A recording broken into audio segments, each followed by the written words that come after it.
been a big weekend for Big Sills here. Big weekend.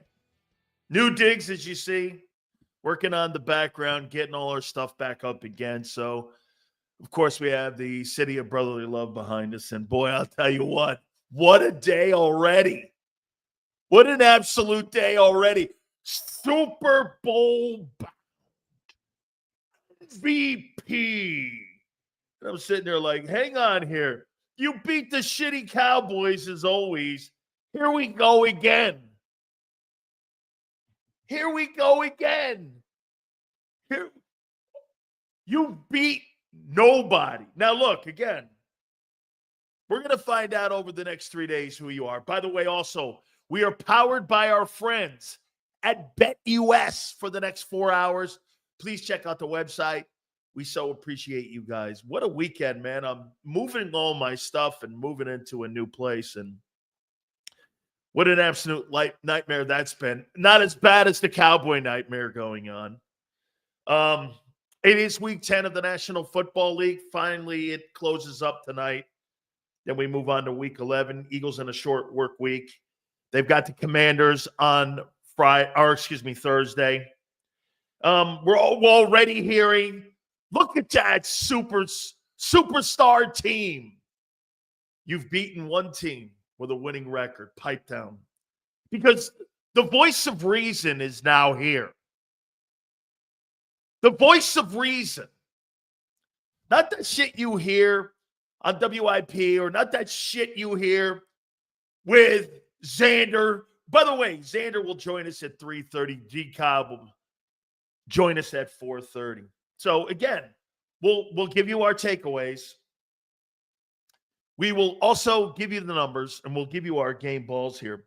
Out of the gate, just listening to people and watching the response of people. How about that Detroit Lions football team last night? What a resilient team. The quarterback throws for 5 interceptions, and they still win. Here's the difference between Jared Goff and Jalen Hurts. Hurts can't do that against a good team. Remember something, Houston's a playoff team. The Cowboys are going into next April's draft. That's not a takeaway game. The Cowboy game is not a takeaway game. It's not, as much as you think it is. Last night, the Lions get that win, and they played awful. Awful. Hit the like button. By the way, the first 15 minutes is the most important when it comes to our likes. Please hit it.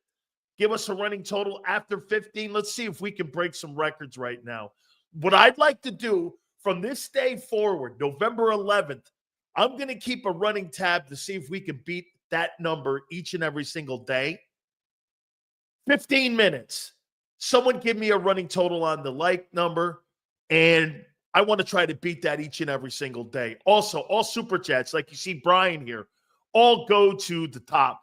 By the way, that Jared Goff, what a resilient dude. Against a playoff team. Nice job, guys.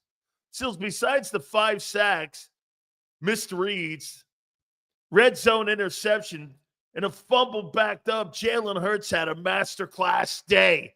Best QB ever. Best QB in Eagle history. That's pretty much sums it up.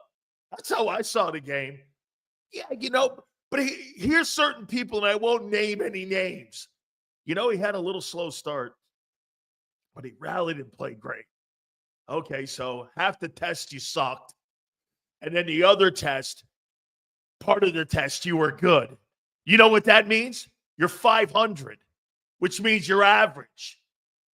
That's what it means. I mean, seriously, listen to that.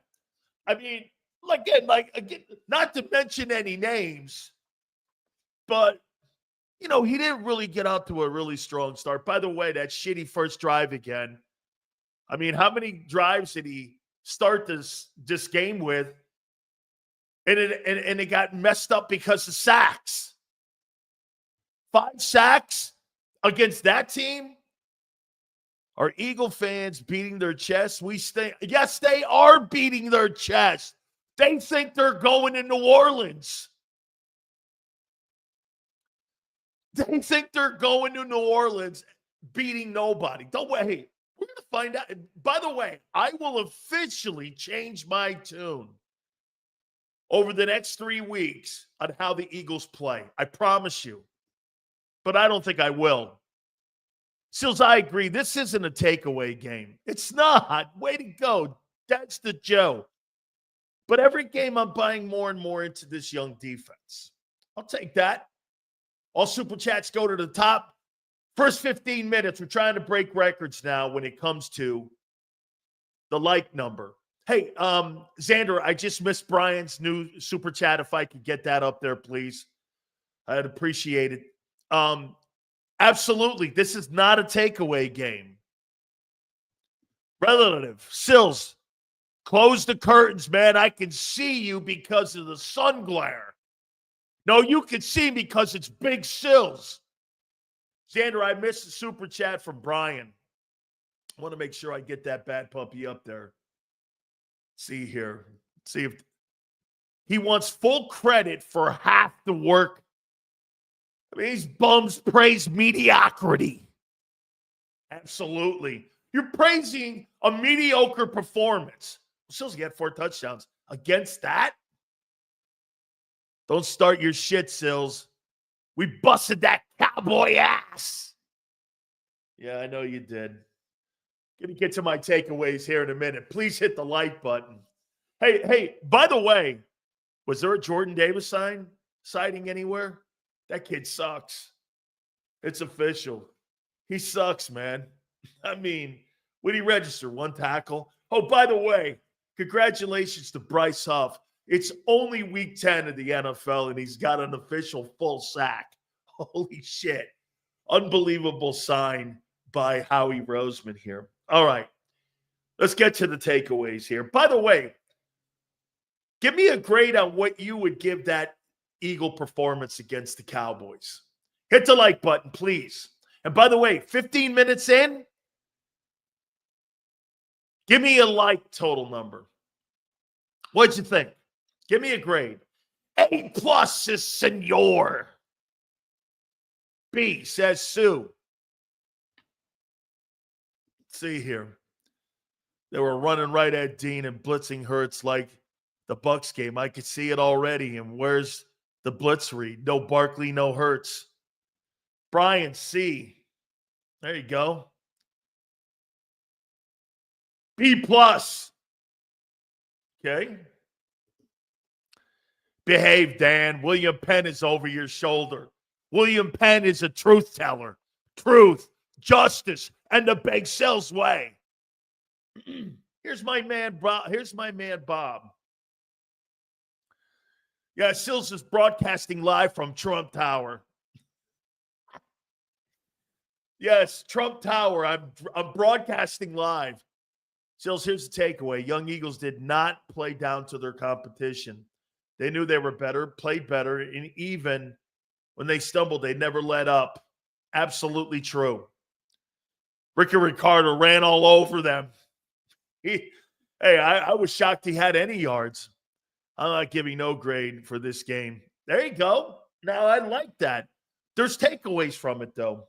Hey, and by the way, will this message, I hope, get to Tony Romo? Why do you have to be such a suck-off to the Cowboys?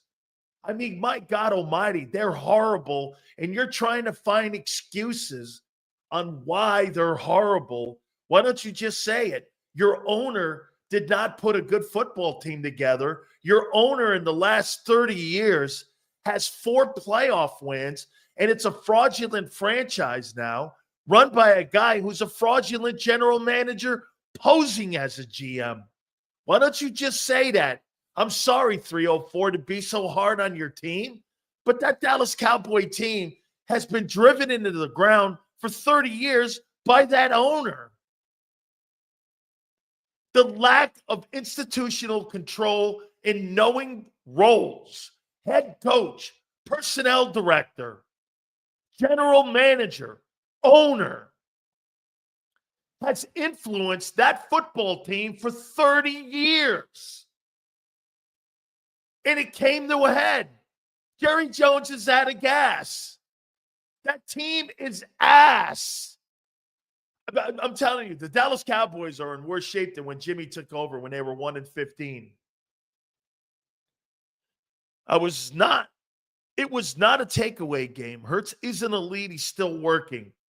I will admit I'm happy he doesn't let the setbacks hold him down. Defense was on fire. Absolutely true. All of that by Q. See, that's a reasonable person there. The rest of you guys like M. Reyes and all you guys, you look at Jalen Hurts and I see an average football player. Wait a minute. He has horrific reads in the game. He turns the football over, and I'm supposed to go, he's playing MVP level. This guy's had 3 games this year where you went, pretty good stuff. The rest of them have been what? Below average. No, average. Not below average. Average. Hit the like button, please. 4 minutes away from 15 minutes. Do me a favor. Make sure you give me a running total on that. Want to know what we're going to do? Because that's going to be the number we're going to start setting each and every single week here or day here. If the Eagle fans are happy about this win or any wins against these shitty teams, then they need a reality check. Plus, we should be blowing these teams out. Well, they blew them out yesterday.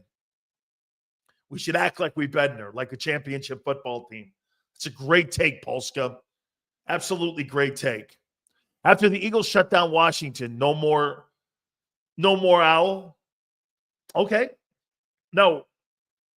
Washington, the Rams, and the Ravens. Then we'll know who you are.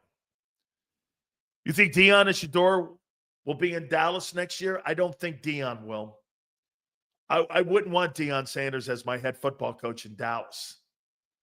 If I had to pick a coach, it would be somebody like John Gruden or somebody like that. That would be the head football coach, or Bill Belichick. That would be mine. Hey, Sills, don't you think how this defense is flying around and pursuing better? We're going to get there. Frankie, we're going to get there. Here, look at this guy. Get this. Look at this dickhead here. Seals, you always find some bullshit to say when Jalen and the Eagles win.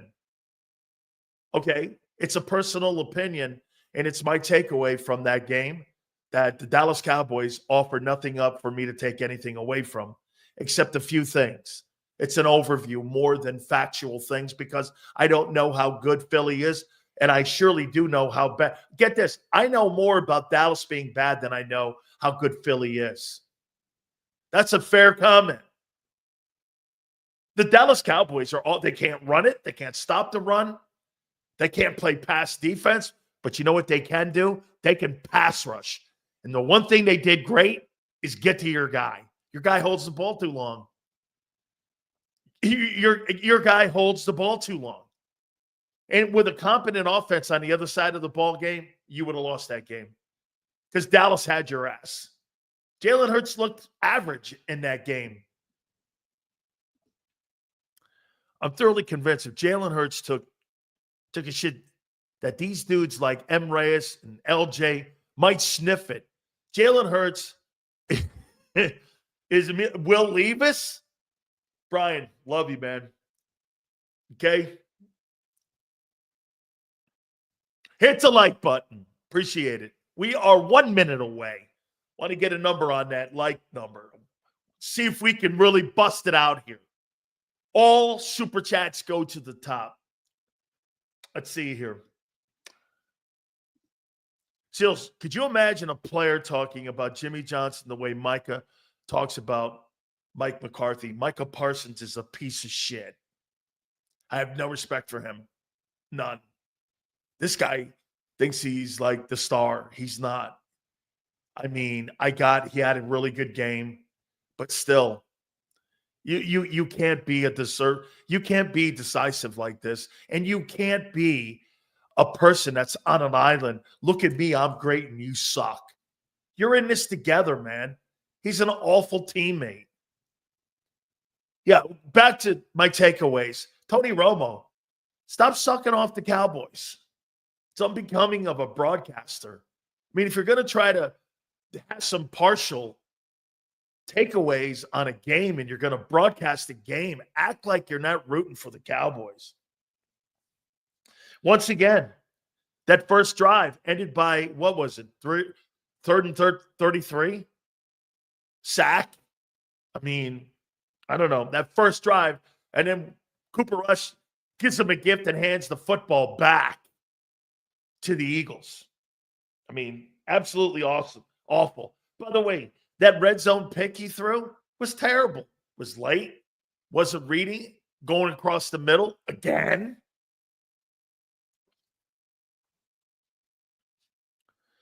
I mean, 3 of the first 4 drives ended in a result because Hurts took a sack. Good teams, that won't work. But here, someone explain this to me. Why is Zeke Elliott on the Cowboys and Derrick Henry's not? Derrick Henry costs less than Jalen Hurts. Or excuse me, costs less than Derrick Henry. Why again is Zeke Elliott on the Cowboys? He's terrible, man. I've never seen more roster spots handed out in Dallas nowadays in my life. I mean, it's like you're getting a hall pass.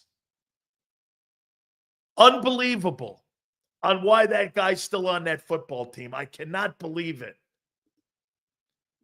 Top 5 passer rating.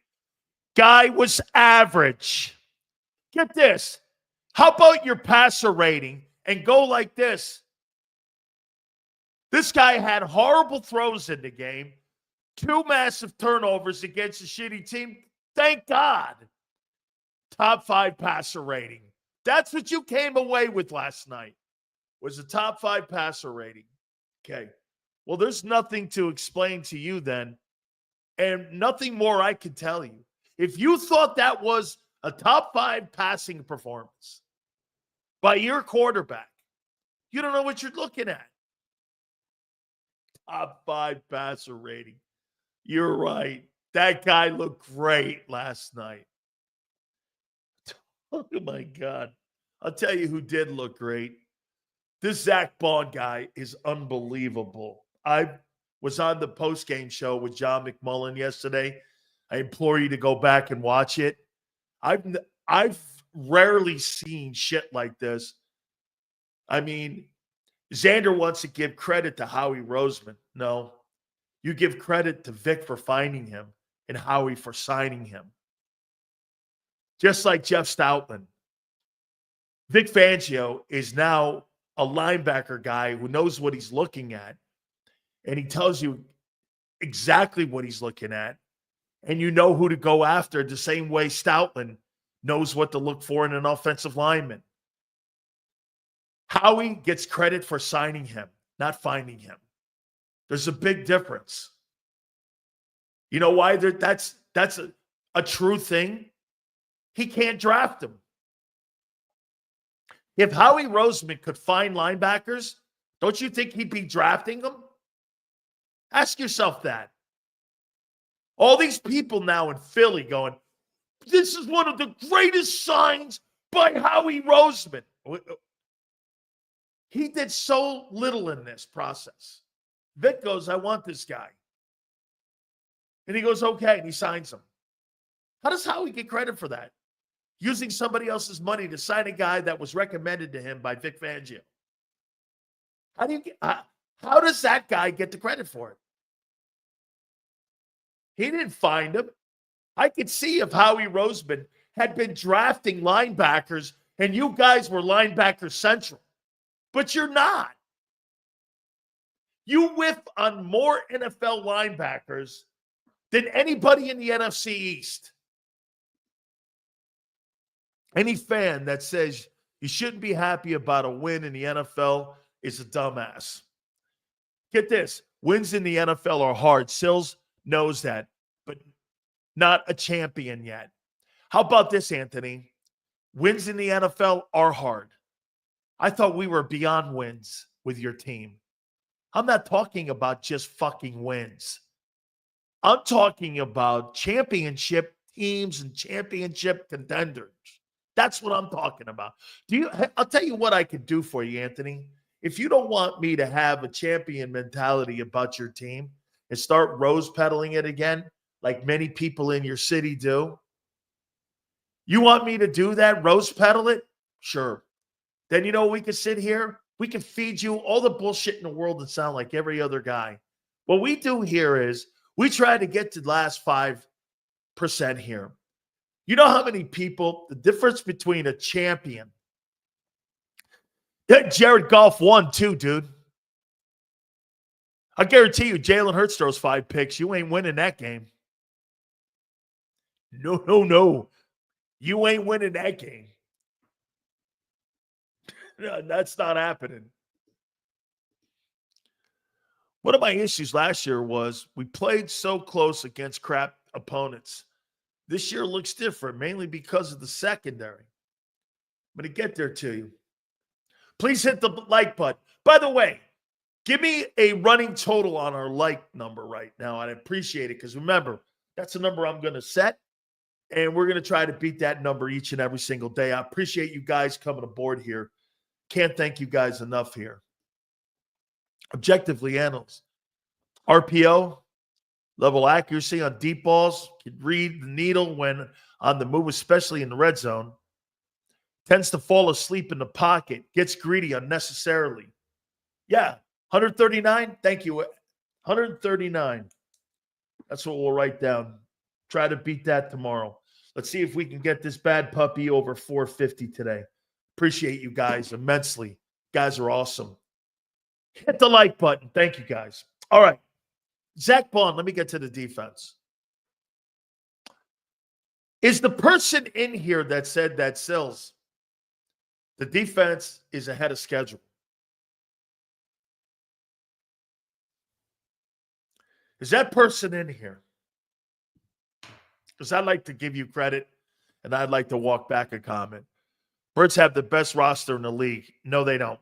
Weak spots are at quarterback and head coach.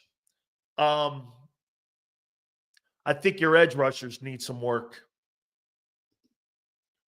Hurts had 4 TOSs versus the Packers and 1. Be fair. Okay. Sure. Okay. All right. So he has turnovers. Be fair. Okay. And he won. You've played one winning team this year and beaten them. You've had one win against one team that has a winning record. I might be careful on that. I'm here, Sills. I said it. Flexin. By the way, Flexin, I stole the topic of yours today. Pat yourself on the back because I don't really do that a lot. Pat yourself on the back. Okay? Hit the like button. The defense is ahead of schedule. They are. I mean, I'm getting more and more impressed every week. And Flexin, I'm going to steal a topic of yours. How many people in here believe that the Philadelphia Eagle defense is outplaying the offense right now? I do. I think your defense has had a better run of it so far in the first 2.5 months of the season. I think your defense is playing better. It's a great topic, Flexin. Thank you. Yes, Flexin. Anybody that brings topics to the table and posts them on my Twitter page at Dan Sileo Show, you will get credit for that. We don't steal here. I reward people who give topics. You know how hard that is to come up with a topic like that? Okay? You're right, Flexin. I think the defense is outplaying the offense right now. And the defense does look better. It's a great comment by you. Okay? And you're right. And the defense is getting better. Players on that side of the ball are getting better. Sills, why are you judging Hurts with Goff when Goff had a shitty game? I compare Jared Goff is the most accomplished quarterback in the NFC next to Matthew Stafford. And at times, if you put his resume next to Stafford's outside the Super Bowl, he's done more. That's why. How many conference championship games has Hurts been to? How many 4,000-yard passing games or years has he had? He's also a guy who just had his team in the NFC Championship game with a second team. He's been to a Super Bowl. Had a shitty game. Fucking happens. Ask your guy. Xander, I missed the super chat. I just went by me. If I could get it up, please. Thank you very much. See if I can get that super, Xander.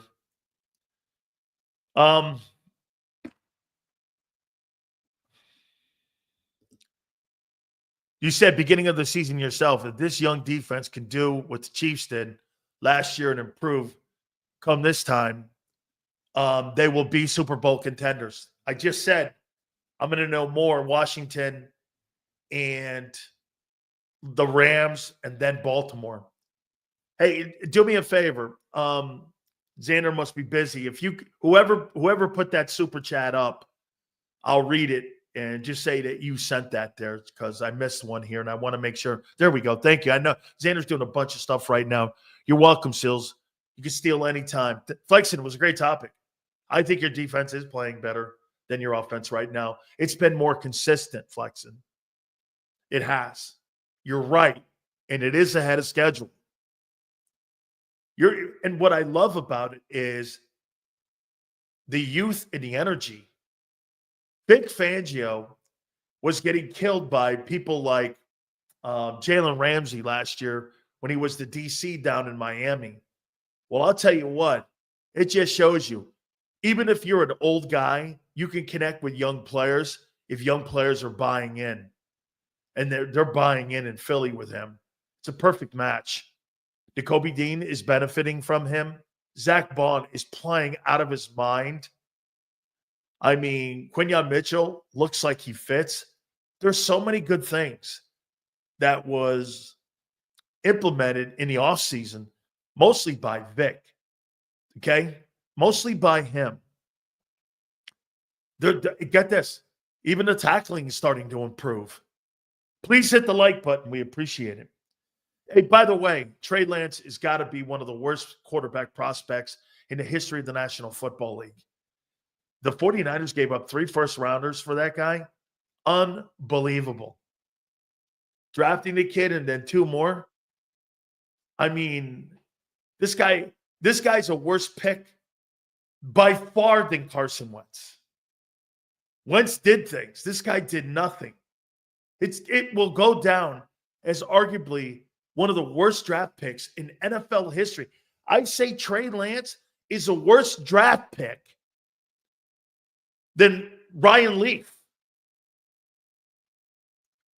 He's worse. Is quarterback our weakest position? No. Edge rushers. I don't really think your quarterback's a weak position. He just plays too up and down right now a little bit. He had a decent stretch, 3 games. But again, some of that stuff with a good coordinator, Mike Zimmer, it reappeared again. Buddy Ball is back.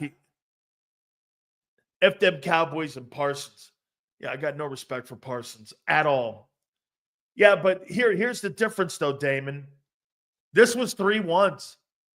Jamarcus Russell didn't cost 3 1s. Okay? What are your thoughts on the Eagles if we win 2 of the next 3 games? You're a Super Bowl contender.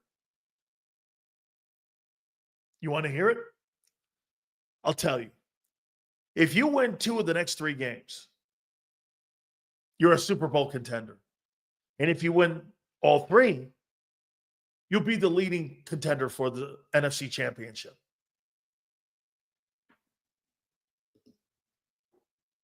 You will have validated the games you've played. And you are who you are then. Because this is the time of the year you start rounding into shape on what it is. And by the way, I think the Eagle defense is playing better and better and better and better and better every week. Without Barkley, and you could say our defense is our team thus far, Barkley has been the catalyst to the success of the offense. Hurts has superstars around him and plays average. Give me Burrow. Burrow, it's not even a question mark on what and who the better quarterback is with that. Yeah, they're playing. By the way, that defense is not playing down to the competition. At times, your offense does. At times, your offense does here. I think we had the best defense without a pass rush. I think we'll see. Again, the next 3 games are going to tell me a lot about your football team and about how far you can go. Hurts plays clean football. He can win any game in the postseason, especially if that defense is getting turnovers. There is no doubt. I'm more impressed with your defense so far through the midpoint of the season than I am your offense. I'm impressed with Barkley. Hurts doesn't impress me. A.J. Brown impressed. Here's the players on the offense that impress me. By the way, once again, another shitty performance with the passing game for Devontae Smith, and no complaints. Love it. That's quite a teammate. Last 2 weeks, this guy has had -2 yards receiving, and on Sunday, he had 1 catch from 14 yards. That's not going to result in a really great year. AJ probably will get 1,000, but the passing game has come down immensely from what it was a year ago. They are not throwing the ball. They're running the ball. Hey, I will say this, and I'll give Hurts this. Jalen Hurts is running the ball exceptionally. He is running the football and breaking teams' backs on 3rd down running the ball. He's not really breaking your back. You know, I hear people talking about throwing a deep pass and that Jalen throws the best deep pass. I can't tell you how many games that I've watched where he misses wide open dudes and he's laid on passes, especially when you have to go across the middle. Is he good on throwing deep passes on the number? Yes. Is he good at throwing deep passes across the middle of the field? No. Your elite quarterbacks are. I think at times Jalen tends to overthink his reads, but when he's locked in, that man could take us over the hump. If you get a performance like that from the Cowboy game, and you think Jalen Hurts can win you a Super Bowl playing half the game shitty, and then the other game showing you exceptional moments, you're not reading it right. You're just not. Get this. Okay? Here's C24. Hurts throwing on the spot needs to improve a little bit. Yeah, Jalen doesn't throw to wide receivers. He throws to areas. And if that area gets compromised by a secondary guy, why do you think the Dallas Cowboys had so many holding calls against them in the secondary? Anybody idea? Bobby, you in here? Why don't you tell the people why there were so many holding penalties by the Dallas Cowboys and what they were trying to accomplish? Tell me why you guys think they were doing that. Okay?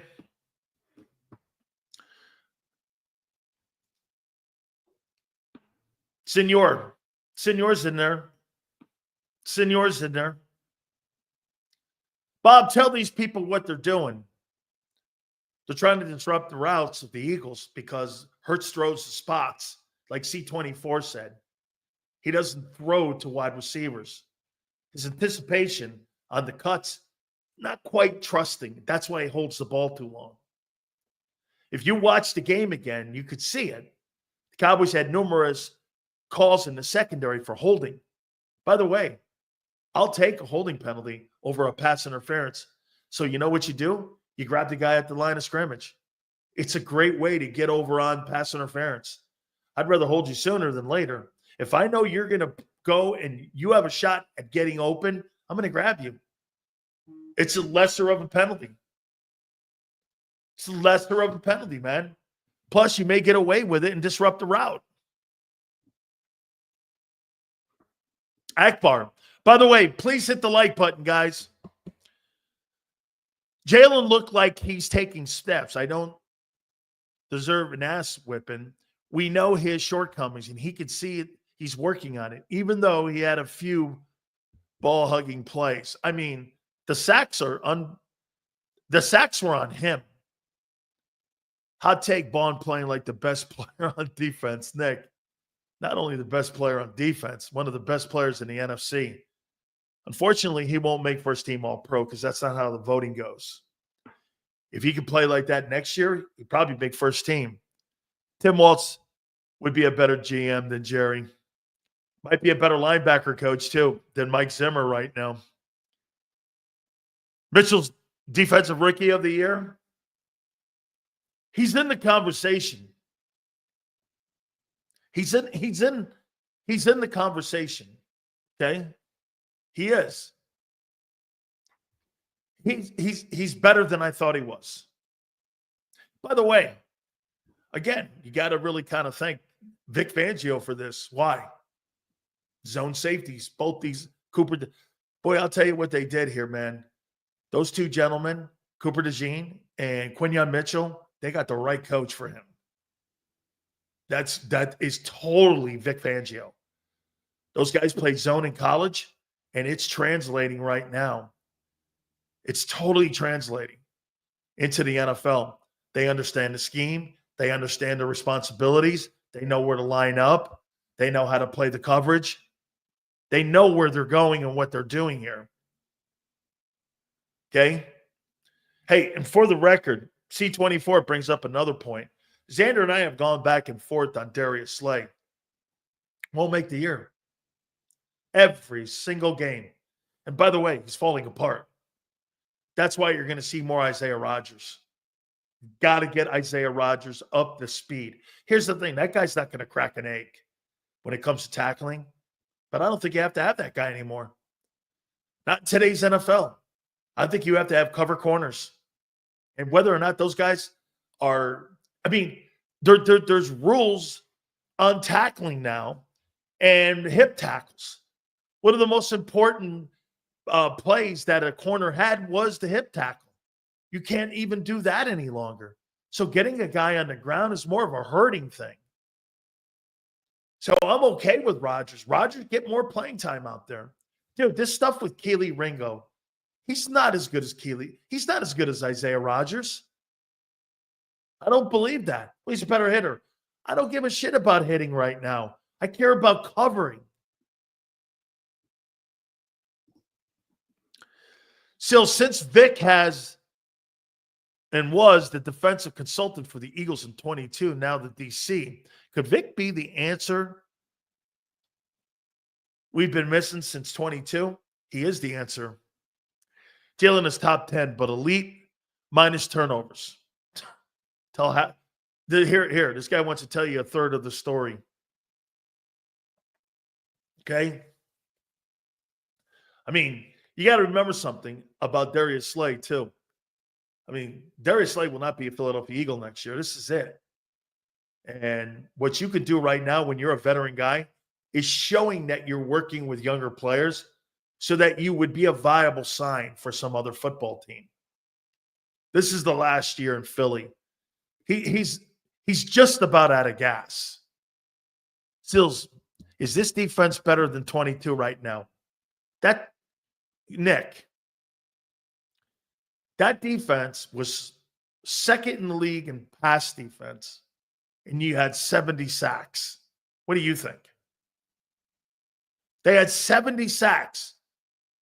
Only the 85 Bears had more sacks, and they were second in pass defense. I mean, so the answer is no. Your edge rushers are not good enough. You had 3 guys that year with over 11 sacks. Graham, Sweat, and Reddick.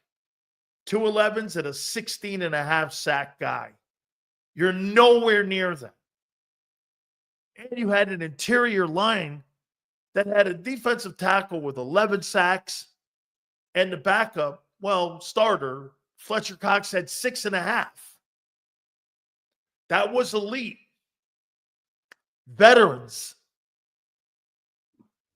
Now, I don't know what the upside is yet. I don't know. I think our 2024 secondary is better. D-line is not.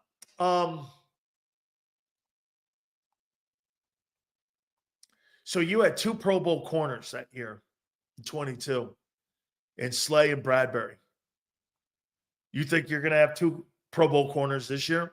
I don't think you are. I don't think you are. Bradbury got a contract extension that paid him big money, and Slay was an all-pro. Your deep and your your linebackers, Zach Baun covering TJ and potentially Jakobi having a year like Kaiser White, they're kind of online for the same year. Kaiser White had 120 tackles in 22. It was an exceptional year. That's kind of where Jakobi is right now. That defense of 22 is one of the better defenses in Eagle history. So you're talking about a historic defense, like Gang Green stuff. This defense is not historic. Is players making a scheme or vice versa? Abe, if you go back and you remember what Dave Wannstedt said, Dave Wannstedt said that it's not going to be a scheme issue on why the Eagles will suffer on defense if it doesn't work. It's going to be a player issue. You can draw up all the things. Now, again, here's what a good coordinator does. He finds the right players. Remember something. Let's take a look at how this team was supposed to be. Let's take a look how this team was supposed to be designed by Howie Roseman. And I know Xander likes to, and everyone in Philly likes to give Howie all the love in the world for building this defense and this roster, right? Okay. Who was supposed to be, at the beginning of your year, the edge rushers? The defense only has to be top 15 for us to go far. Yes, Bryce Huff and Nolan Smith. Okay? Your 3 guys down line, Milton, Jordan, and Jalen. Okay? I know. I'm working on it. Thank you, Shooter. Okay, so you got Davis, Milton, and you have Carter. Your interior linebackers were supposed to be Devin White and Jakobi. Your corners, Q and Slay. Safeties, Reed Blankenship, and Gardner Johnson. Let's see, 1, 2, 3, 4, 5, 6, 7, 8, 9, 10, 11. Okay, let's see how Howie's done here. What Vic has done to change this.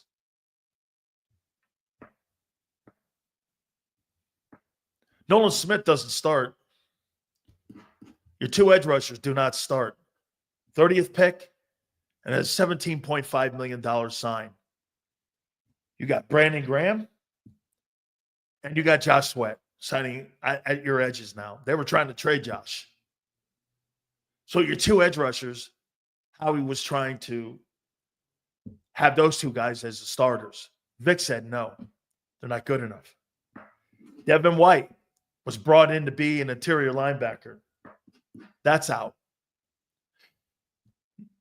Jordan Davis is getting less reps than the backups now.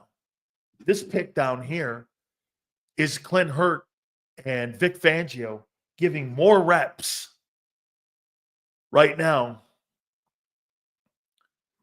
Okay? To the backups. So let's take a look at this. 1, 2, 3, 4 of the 11. Vic's changed out to guys that he thought. And by the way, Zach Baun wasn't supposed to start in the middle. He wasn't earmarked to be a starting inside linebacker. Vic made the move to put him in place of White.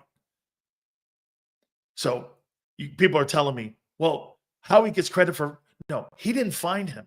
He signed him. Vic found him. Okay? Vic found him. Okay?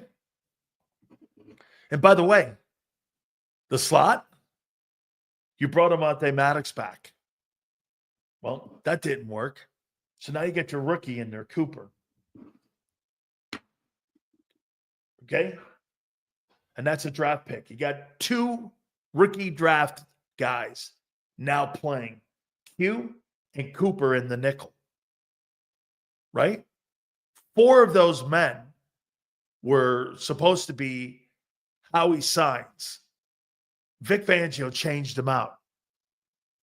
He doesn't get credit, Yale, for somebody saying, I know and knew he was going to be good. And hey, Yale, well then Yale thinks Howie gets credit for that. For Zach Baun. You know why he doesn't? Well, why can't he draft a linebacker in the last... And by the way, I still see Nakobe making false steps. I didn't think he played great in that game. I thought he was okay. He's not killing you. He's getting better. But I didn't think... he's not special right now. Why can't he draft a linebacker then? To save his life. He does. Okay. Name me 3 linebackers that he has signed, Yale, since he's been head of personnel that have been great for the Eagles on defense. Name me 3. 3 great linebackers that he's drafted. Oh, now it's who cares? Well, don't make a fucking comment like that and tell me he does and then go, who cares? Okay. You can't name them because there isn't any. Because there isn't one.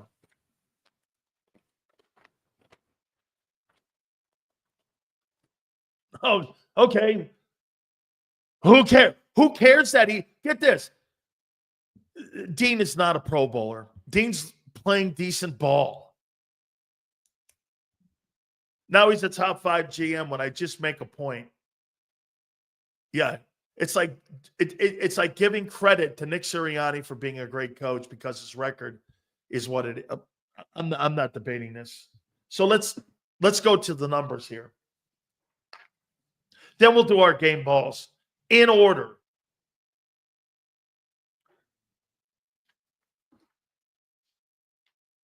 $34-6. Taking care of business against a shitty team. First downs. 24 first downs, 11 for the Cowboys. The Cowboys offense is in ruin right now. I'm not sure I've ever seen it this bad. Sills, they folding when those real questions need to be answered. Yeah, they're not going to do that because they've got green glasses on. That's okay. I'm not killing that. I actually like Yale. I think he does a great job. Third down. Eagles have been terrible at it, but third down doesn't really matter when you're running people over in the run game. 4 of 11.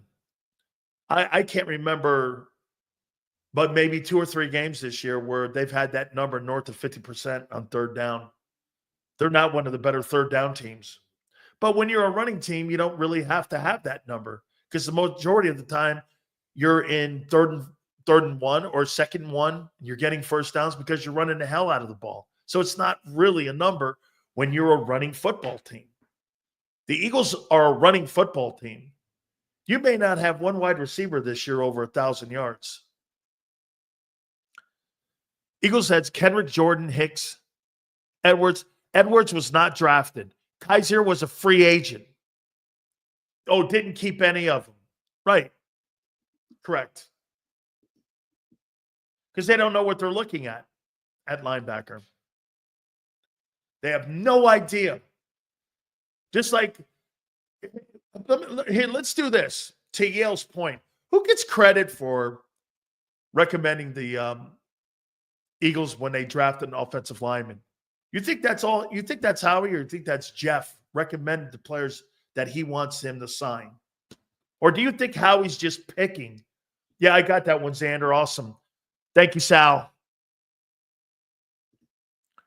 This offense is tailored around Barkley. Yes. Yes, it is tailored around him.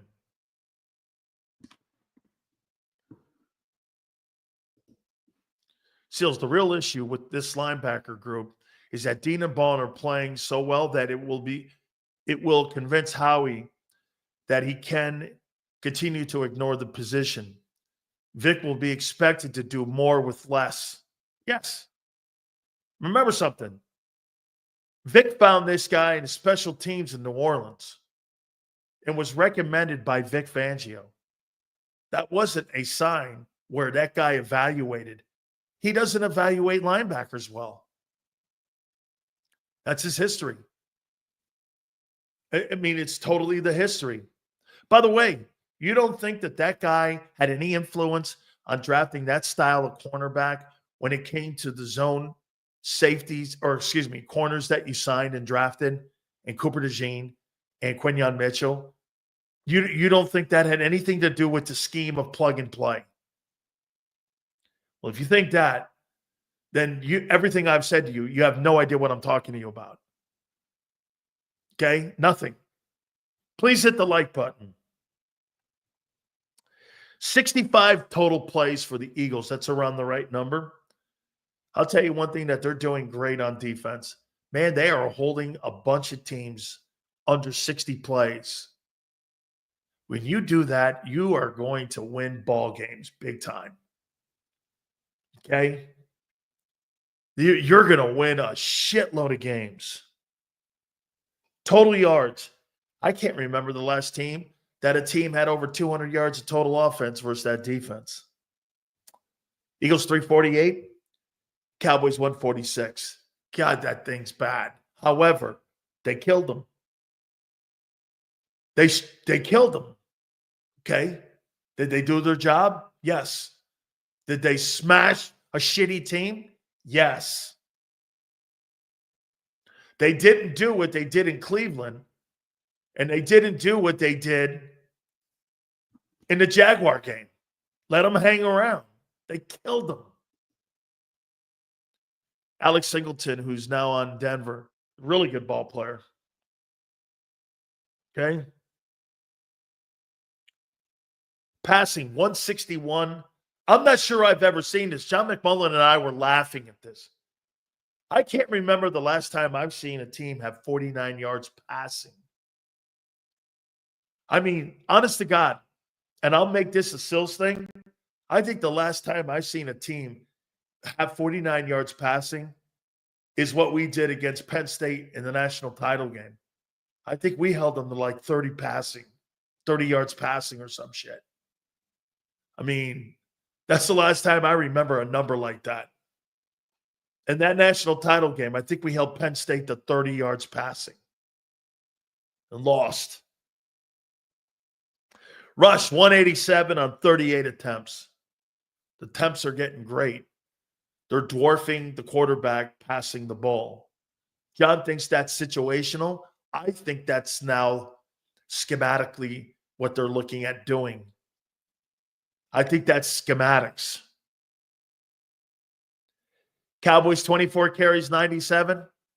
That's probably one of the Cowboys' best efforts this year was that. 5 sacks Hurts had on him, holding the ball. Cooper Rush had 3 sacks alone on him. I mean, expected.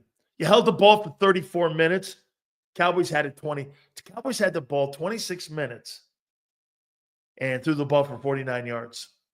I've never seen anything like that. Please hit the like button. Individually, you're starting to see this trend now with Jalen. 20 attempts. Remember what I told you? Xander, I think you may remember it too. If you have Hurts throw the ball between 20 and 25 times, you're going to win a ton of games. Because that means they got back to a style of 22. And that's what they're doing here. 14 of 20, 202, 2 TDs, that horrible interception, put the ball on the carpet as well. But again, proficient, accurate, and using the pass when needed because of the threat of the run game. Because of the threat of the run game. Here, 14 carries, 66 yards for Saquon Barkley. You know, do you understand something in today's NFL because of 17 games? Just to get 1,000 yards in today's NFL, all you have to do is get 60 yards a game. And you're on pace to get yourself 1,000 yards. I mean, so he's above the average, and that's below his average this year. That's exception. That shows you how exceptional he's been this year. We pulled away in the game when we started to run. Absolutely. They started throwing that bullshit early in the game. Hurts got sacked. They got smart, went back to the run. Absolutely true. That's exactly right, Nick.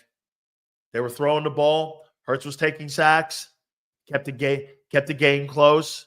I kept saying the same thing as I'm watching it. Run the ball, run the ball. You'll run them off the scoreboard. In my pregame, if you go back and listen to the pregame, what did I say, Xander? Run them off the scoreboard.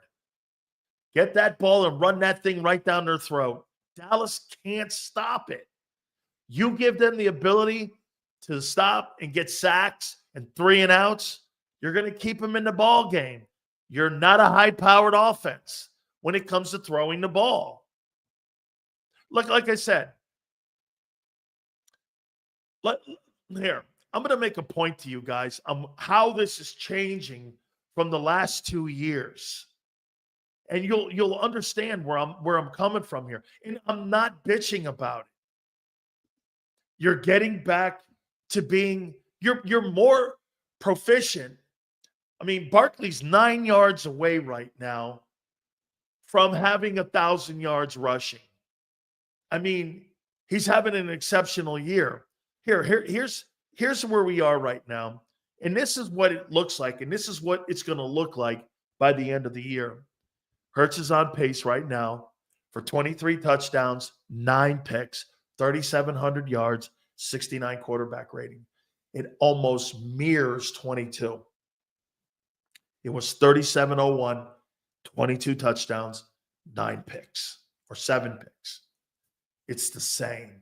They know what they're doing now with this. Do you understand? He is playing like 22 now. That's why he can get away with some of these footballs that are on the carpet now. He's never going to be a 4,500-yard passer. That's not – I'm not telling you that he has to be, because now you've added the component of Barkley. That's his groove. Okay? That's his groove. Like I said, if you go back and you look at Hurts's numbers from 22, you'll exactly see what I'm talking about here. Here's the numbers here. On where Hurts is right now and where Hurts is trending right now to be and what Hurts did in 2022. Here's exactly the numbers here. Um, and by the way, remember something. When I say this, you're going to see the same stuff. Here's his numbers in 2022, where he went 14-1, 66.5 quarterback rating. Right now, Hurts is at 69.8, which is great. Hurts in 2022, 37.01. Hurts right now is trending for 37.32, right on the number. Hurts in 2022, 22 touchdown passes and 6 picks. Hurts right now is on pace for 23 touchdowns and 9 picks, almost right on the screws. I mean, every single thing that he did in 2022, Kellen Moore and the coaching staff have gone back and looked at it, and they're seeing what he's doing right now and what he did then. Think about this in 22 rushing wise. He was averaging 50 yards a carry. Last year, that number went down to 35 yards a carry. Now he's at 45 yards a carry, almost right on the number and on the screws. They're playing him as the player they bought, not the player they wanted it to be. They've come to grips. That's how we're going to win a Super Bowl. And it's playing that way out. Okay? I mean, everything is right on the number. If you're the Eagles, do you try to bring in Leonard Fournette? I wouldn't mind looking at him. He's won a Super Bowl, can catch the football, could spell. But they love Kenny Gainwell. Okay? Here, let me do this. It's a great take here. By the way, please hit the like button. Sills, it kind of reminds me of the Seahawks with beast mode, or kind of reminds you Russell Wilson right now with Najee Harris and what he's doing in Pittsburgh. Not a ton of yards down the field, proficient, run the ball, be effective. Wilson throws a nice deep ball, but he's got what? Fabulous defense, a generational coach, and they can run the ball in Pittsburgh. They basically have formed themselves into the old Seahawks team. I mean, it looks like Seattle. Okay? How many 10 rushing TD seasons go? 10 rushing seasons don't mean dick. Rushing quarterbacks, the quarterbacks that have won Super Bowls, none of them have had over 6. None of them. Not one. Mahomes had 2. Brady's had none. I'm talking about championship quarterback, Super Bowl winners. None. 0. The running quarterback has not done that yet. None of them. None. None in the history of the sport. 0. None. Steve Young's best year had 6. That's who it is. Steve Young had 6 the year he beat the Chargers. I believe he had 6 the year he won that MVP award and went to the Super Bowl. And remember something. That year also, Steve Young led the NFL in passing percentage.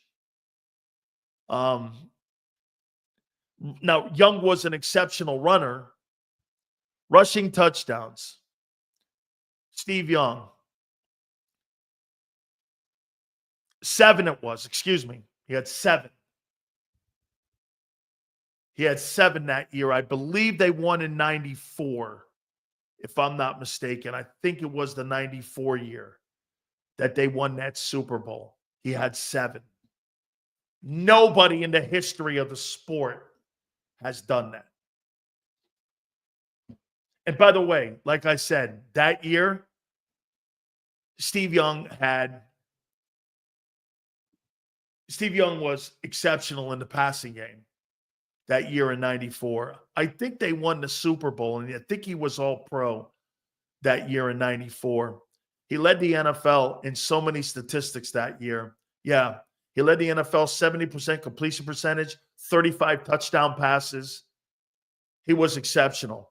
Went 13-3, threw for 39, 69.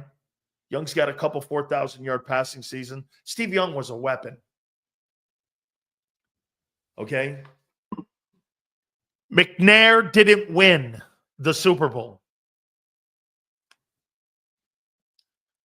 But what I'm showing you is they're playing Hurts the same way now that they played in 22. It's on the number. Okay? It's on the number. Seals, we are doing better than what you were saying during this offseason. Your defense is doing better than what I said during the offseason. Cooper and Q are big-time players. Can't say how he can't draft D anymore. It's not true. Okay? Jordan Davis sucks. N'Kobe's okay. And 2 out of 24 attempts at corner, okay. Congratulations. Nolan Smith is okay.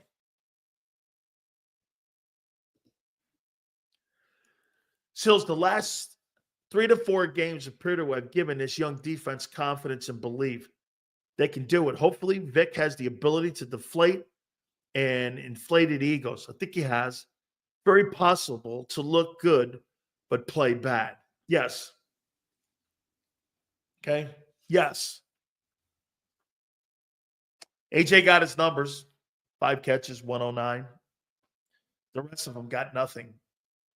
Devontae, 1 catch, 14 yards. Goddard had 2 for 25 and a touchdown. I thought they should have kept going to him more. That would have helped Jalen's passing game a little more, but they go away from Goddard. For whatever reason, they just don't make him part of the offense. Dallas Goedert in the tight end position, it's got to be one of the only positions in pro football that has no place in the Eagle offense. It's just not part of the game plan. And the only time that it's part of the game plan for Jalen Hurts is when there's an injury at one of the perimeter guys. You ever notice that? The tight end position is not part of the offensive game plan. A couple throws here, 5 or 6. And the only reason Goddard had a great game, I think either against New Orleans or Atlanta was because there were injuries in the passing game. I mean, they don't make the tight end position a priority at all, really. It's got to be frustrating to be a tight end in Philadelphia when being a tight end in Philadelphia meant something. And those were the guys. Okay? Those were the dudes.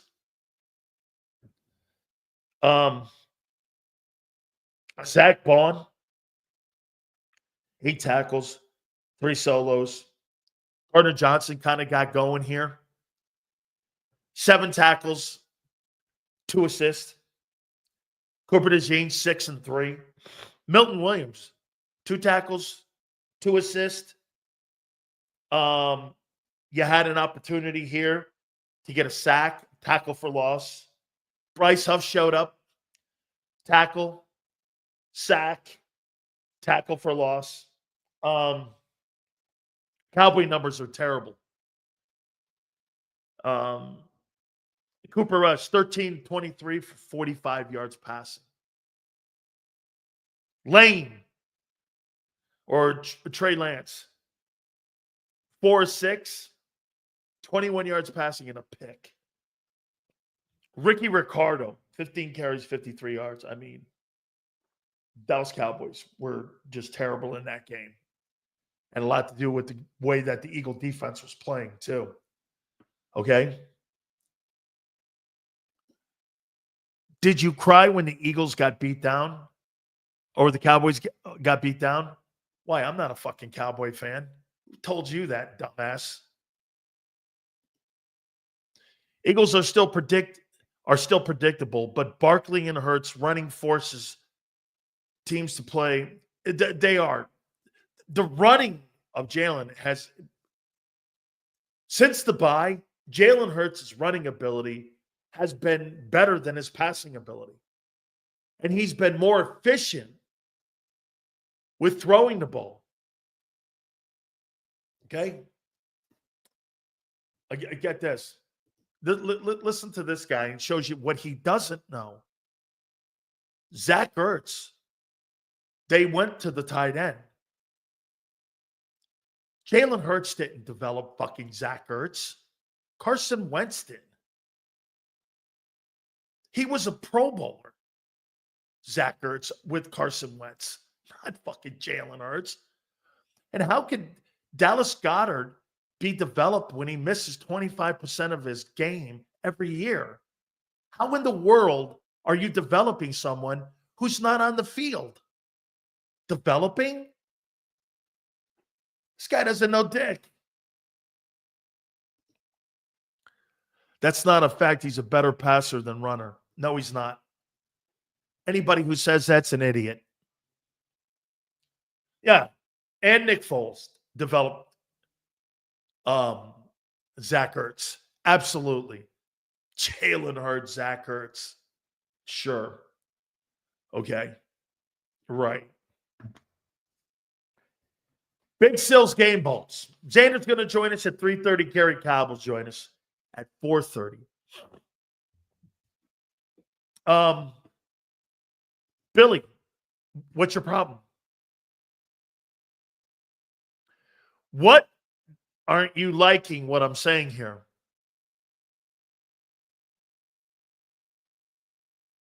I'm missing it. You let me know. Game balls. Put them in order. Get this. Who's Jalen developed? You mean AJ's developed? Hurts, because when AJ's not in the ball game, Hurts looks like shit. When receivers are taken away or not with some of the players around the league that don't have big personnel in the offensive side of the ball, their offense doesn't fall off the planet.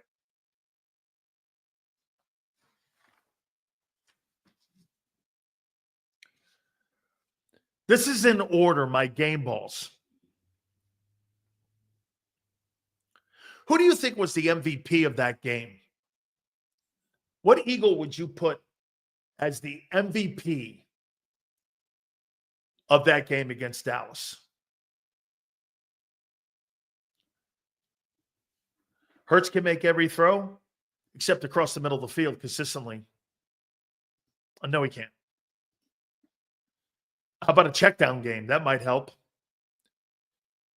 You talk all that about Philly is pretenders and won't make the playoffs, but now your sorry ass Canes won't make the playoffs. How you doing? They'll fucking make it. It's 12 teams, dude. They'll make it because the ACC sucks. Okay?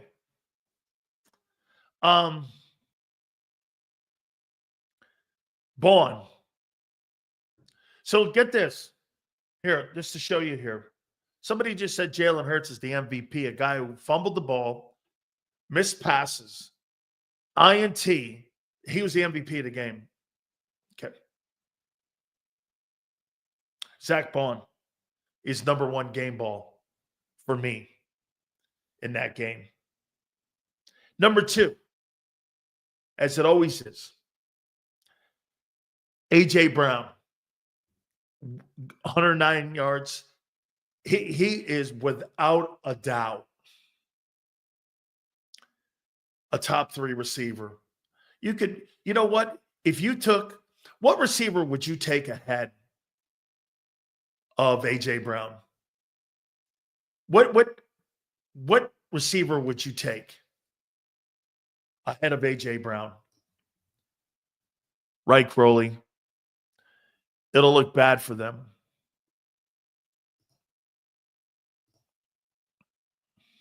Clemson Tigers all day.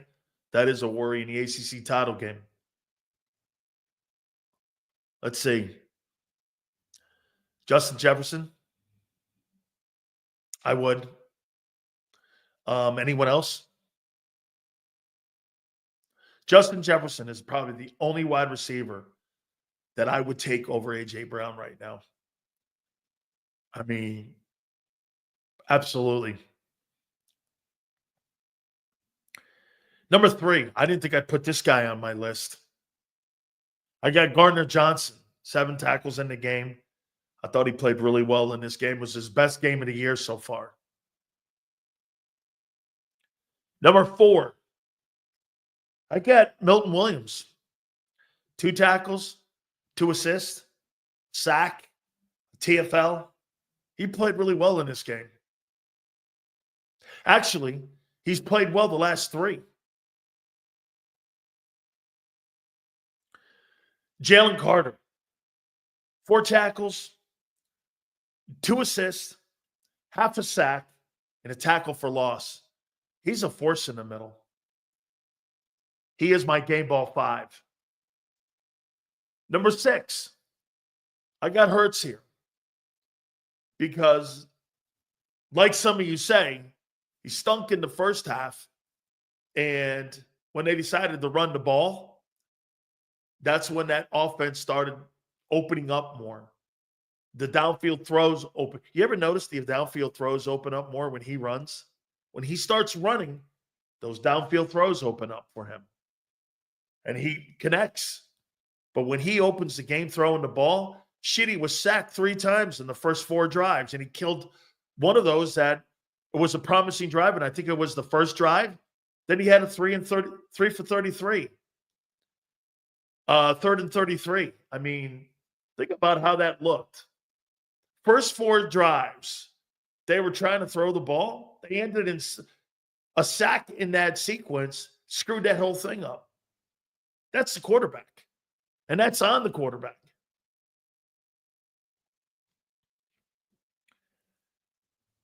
Game ball 7. I got Reed Blankenship here. Reed's a solid ball player. I agree with John McMullen. Okay? I do. 8. You know, I'm going to make a proclamation here about the 2 rookies.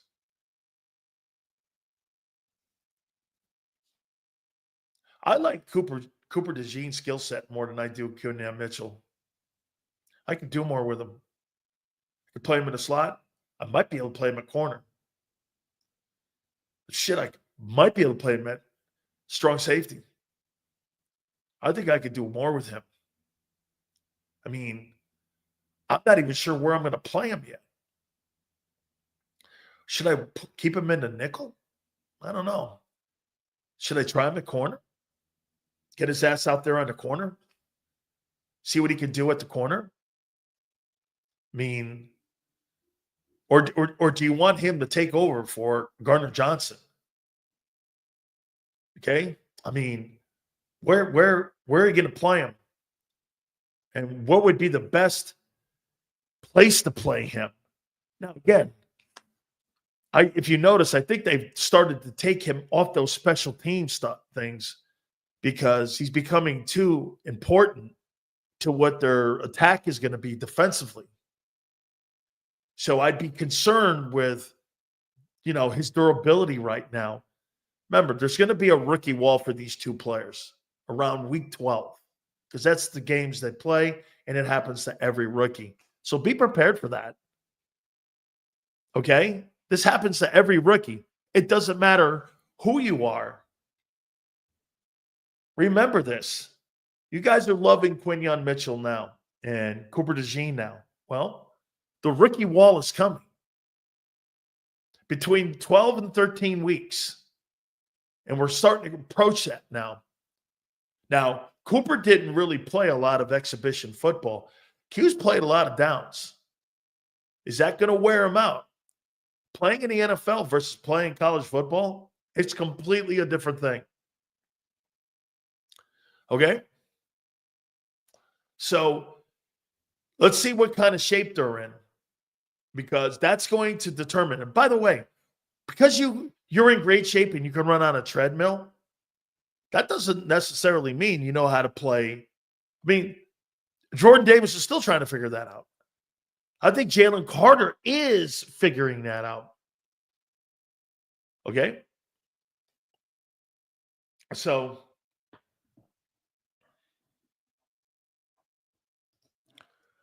here Sills go with his rookie wall. Get this, folks. Look at this here. Folks, is this guy right? There's no such thing as a rookie wall. Here Sills goes with his rookie wall nonsense. How many people believe me or him?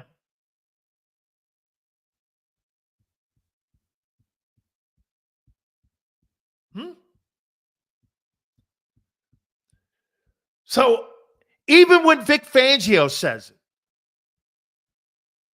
that he's played a lot of downs and you got to worry about that because he's never exceeded it. Vic said, clairvoyant, Vic said it. What would you know, dude? You're out in your parking lot playing flag football.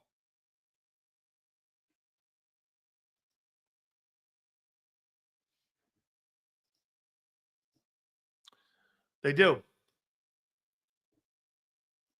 Yeah, don't tell him that. Speaking of your young defense, do we have enough veteran presence to sustain this defense in the playoffs? Good question. I think there's enough. I do. I get Q at 9. And I cannot not give Saquon Barkley a game ball 10.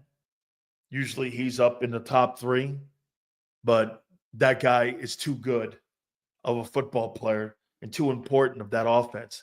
By the way, you can tell he's getting nicked up and banged up. Is rookie wall all set because we played bad teams? It's a good point. More confidence because of naive bravado. That's a good point. You know, but think about it. Q's played against some pretty good wideouts. Jamar Chase, the list goes down the line there. He's played some pretty good folks, man. Mike Evans. So, you may be playing against some shitty teams, but that doesn't necessarily mean that you're not playing against good man-on-man, one-on-one competition there. Thank you for the super chats, everybody. Please hit the like button here. We appreciate it. They're both athletic enough to jump the wall. Okay, we'll see. Okay? We'll see.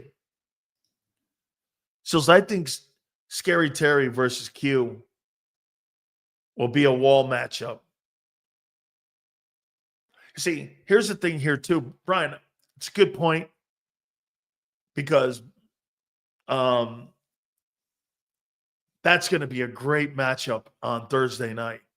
Totally is. Thomas, thank you. Side note, dual threat is the most annoying ear-curling sound I've ever heard, and I absolutely love it. I'm a diehard Eagle fan, and I can't imagine a week without the show. Thank you, Thomas. Thank you very much, man. Dual threat. Dual threat. Absolutely, man. By the way, Xander will join us at the bottom of the hour. Love you, Sills, but you make me question whether the Eagles really won or not because the quarterback stunk. No, that's not what I said. Still seems like you go out of your way to find faults with the quarterback to win or lose. Do you think this is about the Cowboy game or about these teams that you've played? you're Philly, you're not listening to me. This is bigger than the Cowboy game. You guys are so micro in what you're looking at with your football team that you're not seeing the big picture. This is I have big picture conversations, not tiny conversations in a box like you guys want to have. Hey, if you want to root that you killed the Cowboys, so be it. That's not what I'm talking about here. I'm talking about the last game of the year here, the Super Bowl, an NFC title game. You're talking about beating a team that I predicted will win 5 games this year. That's what you're cheering on? I'm not going to stop that because that's okay. Okay? It's a big picture. I have big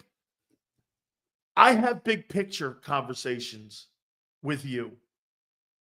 Building, becoming the best.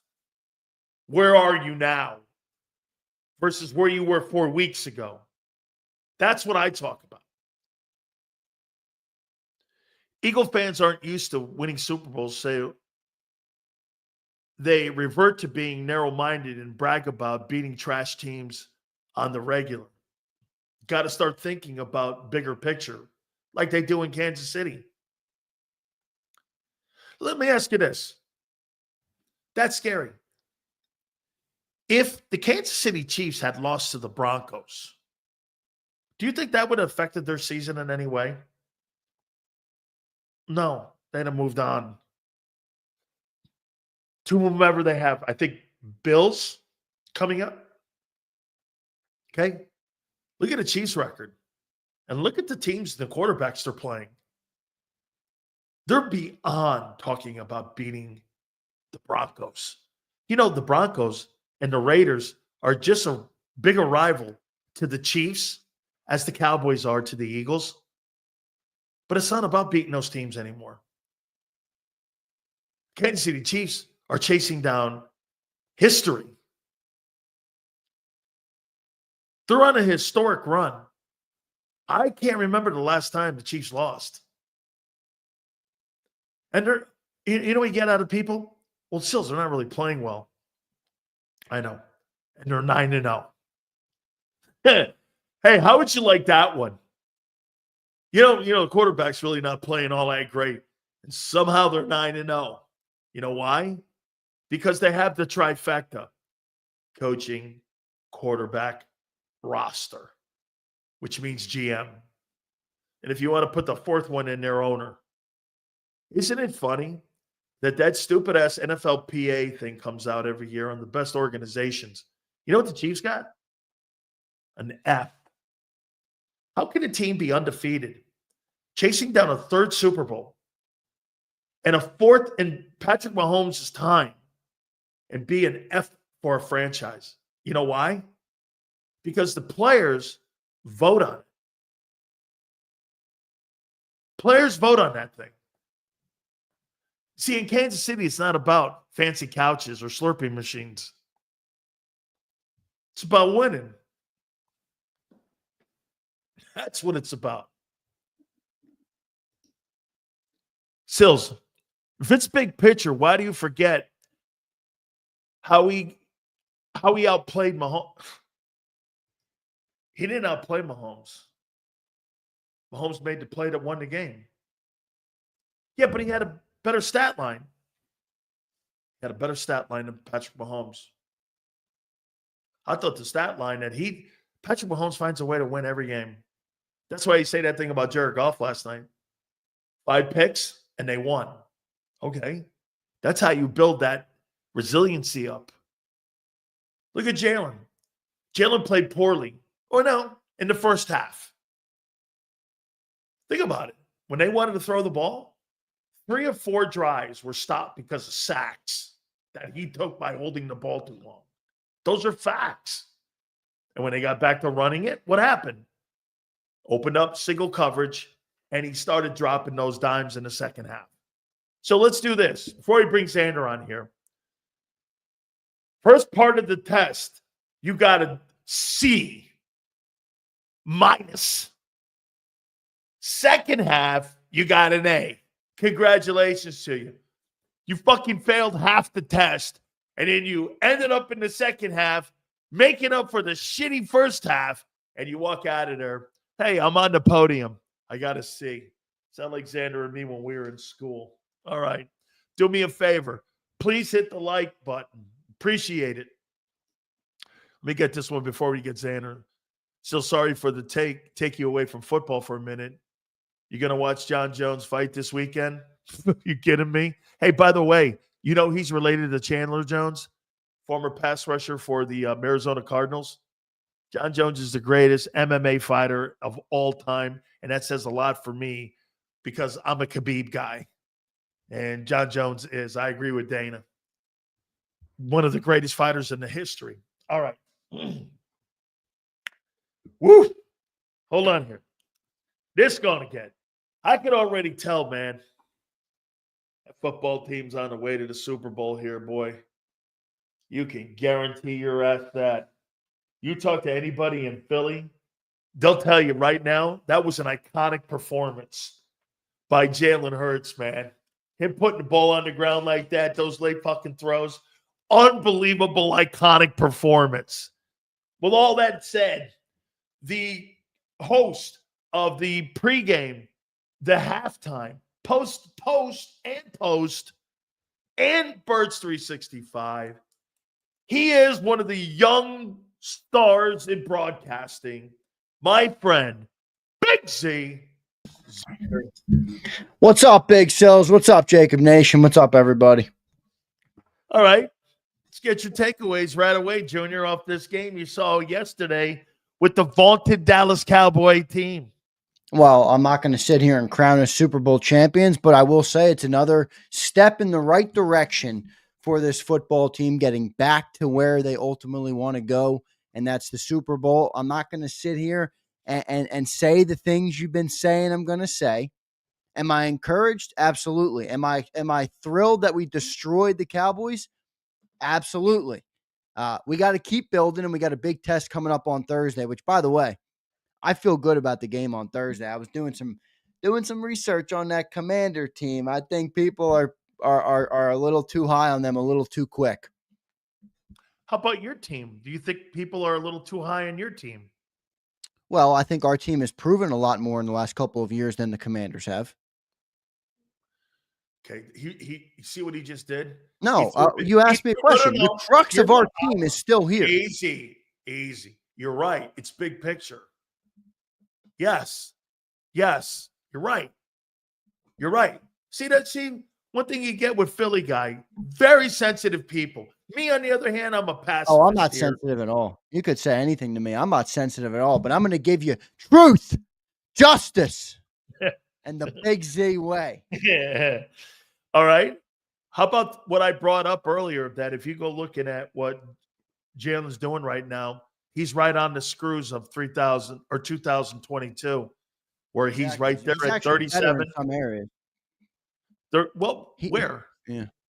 He's better in passer rating right now. He's got a higher completion percentage than he did in 22. He's on pace for about the same numbers. And I think 67 and 69 right now. So, okay, a little bit. Yeah. It's close. I mean, it's close, but the passer rating up is a positive thing, especially when you're talking about a running quarterback. You know, I don't try and put too much in the passer ratings, but I do think it matters for a guy like Jalen because that's not where he butters his bread. He's a great dual threat player. So when he's passing efficiently, that obviously helps the offense.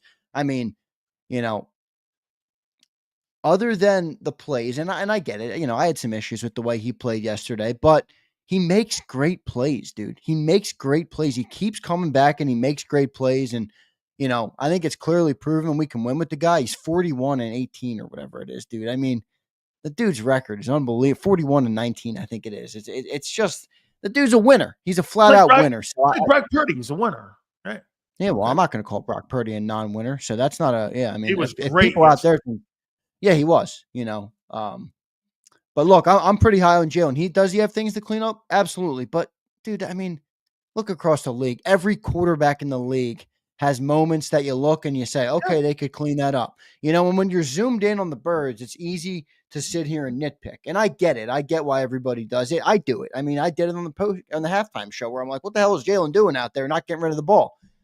But when you zoom out, and I realized it, and I've always known this, but I realized it again last night watching Detroit. When I go on Twitter and everybody's, oh, Jared Goff sucks. And I'm sitting there and I'm like, they're going to come back and win this game. And Detroit's in just as good of a spot. But I don't cover the Lions, so I don't sit here and freak out when Jared Goff has a bad game, right? Now, we cover the Birds. I'm an Eagles fan. I care about every throw Jalen makes. It's easy when you put someone in a microscope, to criticize. But overall, the dude's been playing really good. Our defense, we'll get to them in a second. They're playing really good, led by a great linebacker in Zach Baun, who's really stepped up his game. And I feel pretty good about what the team is doing right now. I'm not going to lie to you. I mean, I'm not going to sit here and say you're going to win a Super Bowl in November, but are they building in the right direction right now? 100%. 100%. I feel better today about getting back to the Super Bowl than I have since the day of the Super Bowl. Here, by the way, I got to retort somebody in here too. What happened to my Commanders? They played a team that's on fire right now. You played a chump. Well, listen, dude. I mean, look, we're going to get into the Commanders game, I'm sure, and it's going to be a quick turnaround. You played the Steelers, dude. You didn't play. No, I'm not. Look, I'm not knocking them. I'm not knocking them for losing to the Steelers. I thought that was a hard-fought game. I mean, that's one of those games that's truly any given Sunday, right? I mean, that's truly one of those games. That Steelers team is a damn good football team. They're a physical team, but I mean, Sills, I'll tell you, like you tell me about the Birds. They're 7-0 versus teams under 500, and they're 0-3 versus teams over 500. Now, I'm not trying to criticize or take away from what they've done. No, your criticism is in a way, they're still pretenders. In a way, they're still pretenders, and they got to prove it to me. And I think it's a prove it game for both teams this Thursday night. Exactly, I really do. I mean, as exciting as the Eagles fans are right now, and as good as I think we've put together the last 5 weeks of football, we got to beat some good teams. And I think the Commanders are the first test for us. And then on the flip side, they haven't beaten a team above 500, and we're the real threat in the NFC East to them. So I think it's a prove it game for them. Going to be a great game on Thursday night, man. I'm really excited for that one. How about this? The next 3 weeks will tell me if you're a Super Bowl.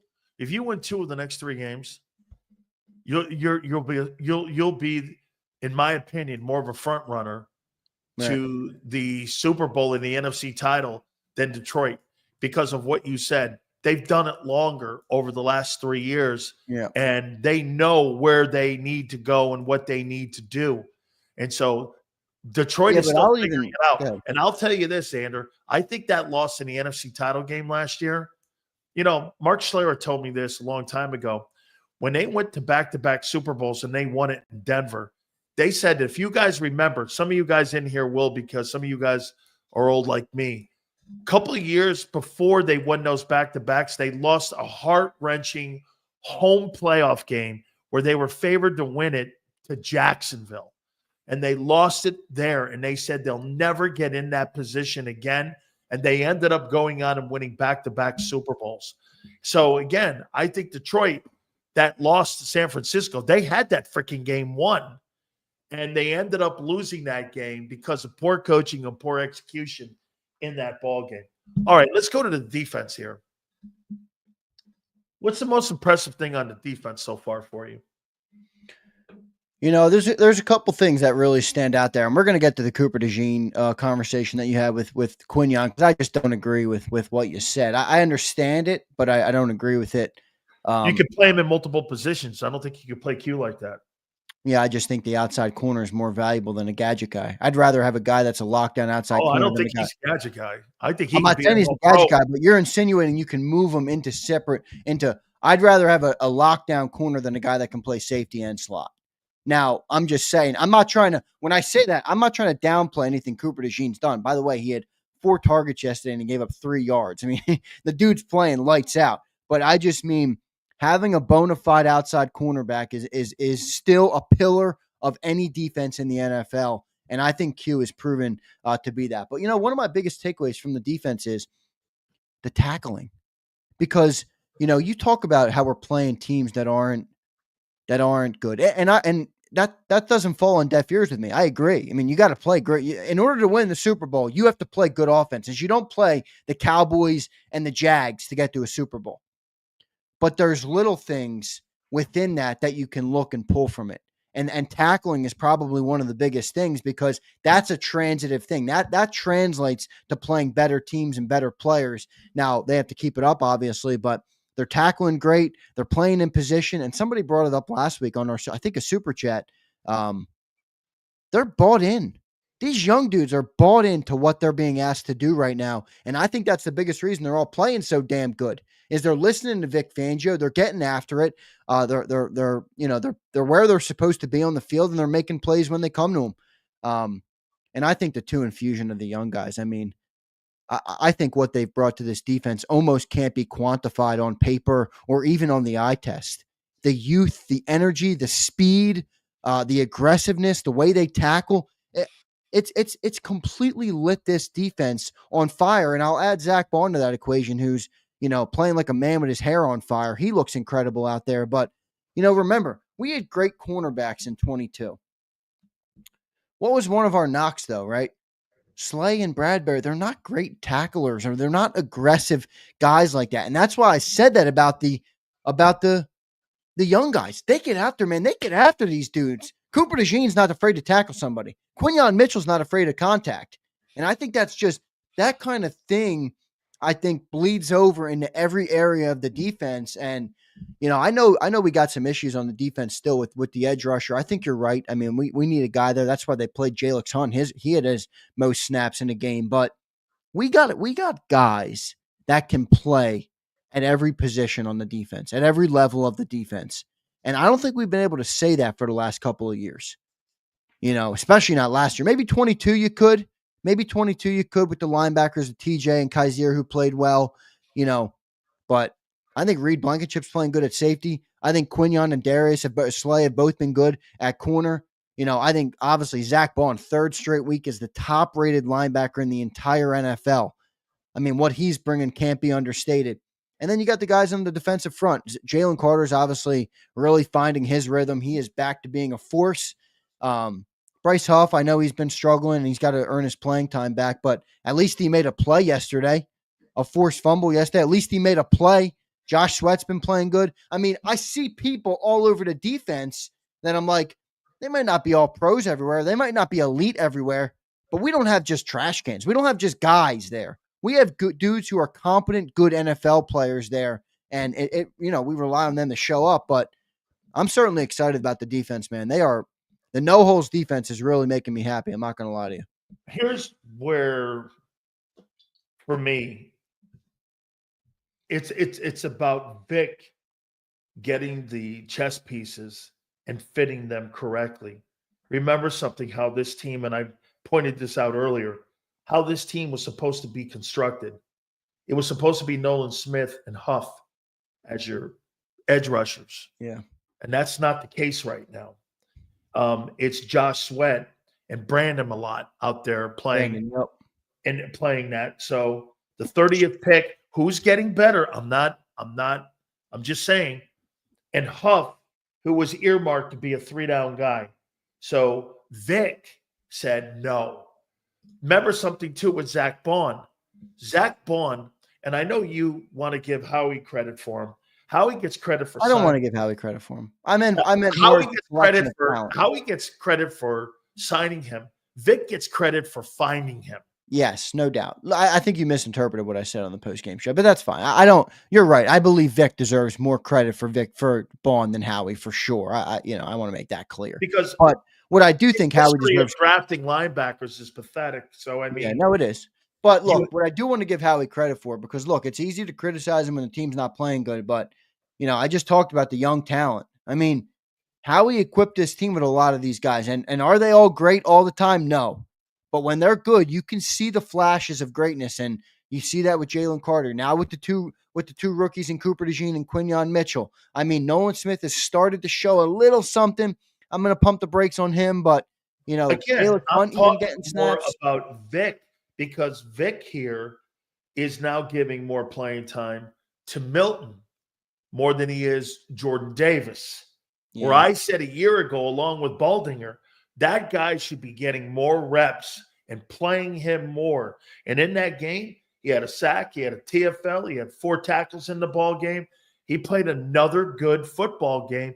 And the more you increase his reps, that comes from Clint Hurt and that comes from Vic. It's about using all these players and finding their skill set. Remember something too, Xander. Do you happen to think that it's a coincidence that Vic Fangio liked zone cover corners and you drafted 2 of them? Well, no, I don't. But I'm also all right with that. I think Quinion could play man. I'm not gonna. I mean, I don't know, but Does it a coincidence that when Bradbury and Slay were having their best years, the primary consultant for how that team was going to be looked at, along with Jonathan Gannon, was Vic Fangio when they played 2-eye safety and they played zone cover corners, and those guys had Pro Bowl years, both of them. I don't think there's a coincidence to that. I think and when Vic was a consultant, who were the linebackers? TJ Edwards, and they were also Kaiser White. Now you're looking at Nakobe and you're looking at Zach Baun. Remember something too. They were thinking and they were under the impression Zach Baun was going to be a perimeter edge rusher. He wasn't going to be an inside linebacker. Remember, Vic, dude, the guys in the pit were asking the question, have you ever played it? He goes, not really, Mike. I was younger when I was. And Vic goes, Vic even said, he goes, did you think he could play it? He goes, I wasn't sure. I didn't know if he could play it or not. But, he's a fast learner. yeah, I saw somewhere he's, in 4 years with the Saints, he's already passed his production numbers in 4 years there, and as he has in 9 games here in Philly. So, no, he's definitely But you see, my point here is like, look, the point I have here is that there's 5 different positions that the organization in the front office were thinking would be other guys. Vic went like this. No, we're going here. Yeah. And it was his responsibility, Xander, to find the pieces and put the pieces in. They brought Avonte Maddox back because they thought they needed more experience in the slot. All of a sudden, you have a guy in Cooper DeJean. Remember when Vic was even asked that question? Were you sure he was going to play the – no, I didn't know if he could play that. He wasn't really a slot guy in college. He was more of a edge guy, and he was more out there on the numbers. Well, he's an exciting player, man. Isn't he an exciting prospect? Yes. Yeah, he really is, man. I like him. I like him more than Quinion. I mean, I'm not gonna. Yeah, like I said, I still like Quinion because I believe. I think he's a better hitter too. Well, he's definitely a better hitter. He's definitely a better athlete than Quinion. I don't disagree with that. I mean, Cooper DeJean's game is how athletic he is. That's why he's a great. He reminds me a tad bit of Cam Chancellor. I kind of like that. I like that. I mean, he looks DeJean like is Cam Chancellor to me. Perez says how old is Baun? I think Baun's 27, Perez, if I'm not mistaken. You know what? I'm not going to say he's Derwin James, but I mean, kind of in there like that. Hasn't Derwin kind of been a letdown in the pros? Injuries he got off to a superstar start, and then he's fallen off because of the injuries. Yeah, I remember when he came out of college, how anticipated he was as a player. He went to Florida State, right, Derwin James? Yeah, I didn't see that at FSU though, man. I didn't know he was that guy at FSU, and he was when he got to that Charger organization. His first 2 years, he was one of my favorite ball players in the league. Not just on that Charger team. He can play, man. I mean, but like you said, he's fallen off a little bit here. All right, give me a grade on what you think Hurts played yesterday. Hurts? Yeah. I think a B. I think B is right where you got to be. I mean, look, you're asking me on the day. You're not asking me on the year or the career or any of that. The day he was a B. I mean, look, he had 2 turnovers. Anytime a quarterback turns the ball over, throws. Yeah, I mean, they all can. I will say, because I really wasn't buying the sun excuse, and I'm not even going there. But CeeDee Lamb is so now he wants like blinders or shades. I'm like, well, God. It is kind of crazy to think about how much they spent on that stadium, and you can't figure out how to fucking keep the sun off. It's like, look, I'm not going to make excuses between for the it. Scoreboard and those rays. I mean, I'm with you. It's a little dumb, but they didn't make. How about this? They made it for the fans and not the players. Well, they did. I mean, that's a beautiful place. I told the story this morning on Birds 365 when I went down there to Jerry's World. It was pretty brand new when I went there. I mean, I don't know when they I don't know when they built that thing, but I was there in, what was it, 2016 or 2017. That was the first game I watched Jalen Hurts play in college. That was the first game that year. He was a freshman, wasn't supposed to play. So I was down there. It's an unbelievable stadium, but I don't want to make an excuse for it. But dude, all his mistakes came in that quarter. Everyone. Now, like I said, I'm not saying, oh, take it off his plate. He owns those mistakes, but it is a little funny how he played 3 quarters of good football, and then the 1 quarter it wasn't good was when he was in that sun. So I don't know. Maybe it was something. Maybe it wasn't. Who knows? He did miss some throws, and he turned the ball over twice. He bounced back. He was responsible for 4 touchdowns. I thought he made a great deep throw to A.J. Brown, that 40-plus yarder. I mean, that was dropped perfectly in the bucket. I'm giving him a B, man. I mean, he won the game. We won the game handily. He handled his business in terms of getting points on the board, and he was efficient overall outside of some of those the turnovers and the sacks that he took, which were, I mean, holding on to the ball too long for sure. Can I segment it? Sure. What do you think of my grade though, B? Here, I'll tell you. I think he had a B+ rushing, and I think he was a C thrower.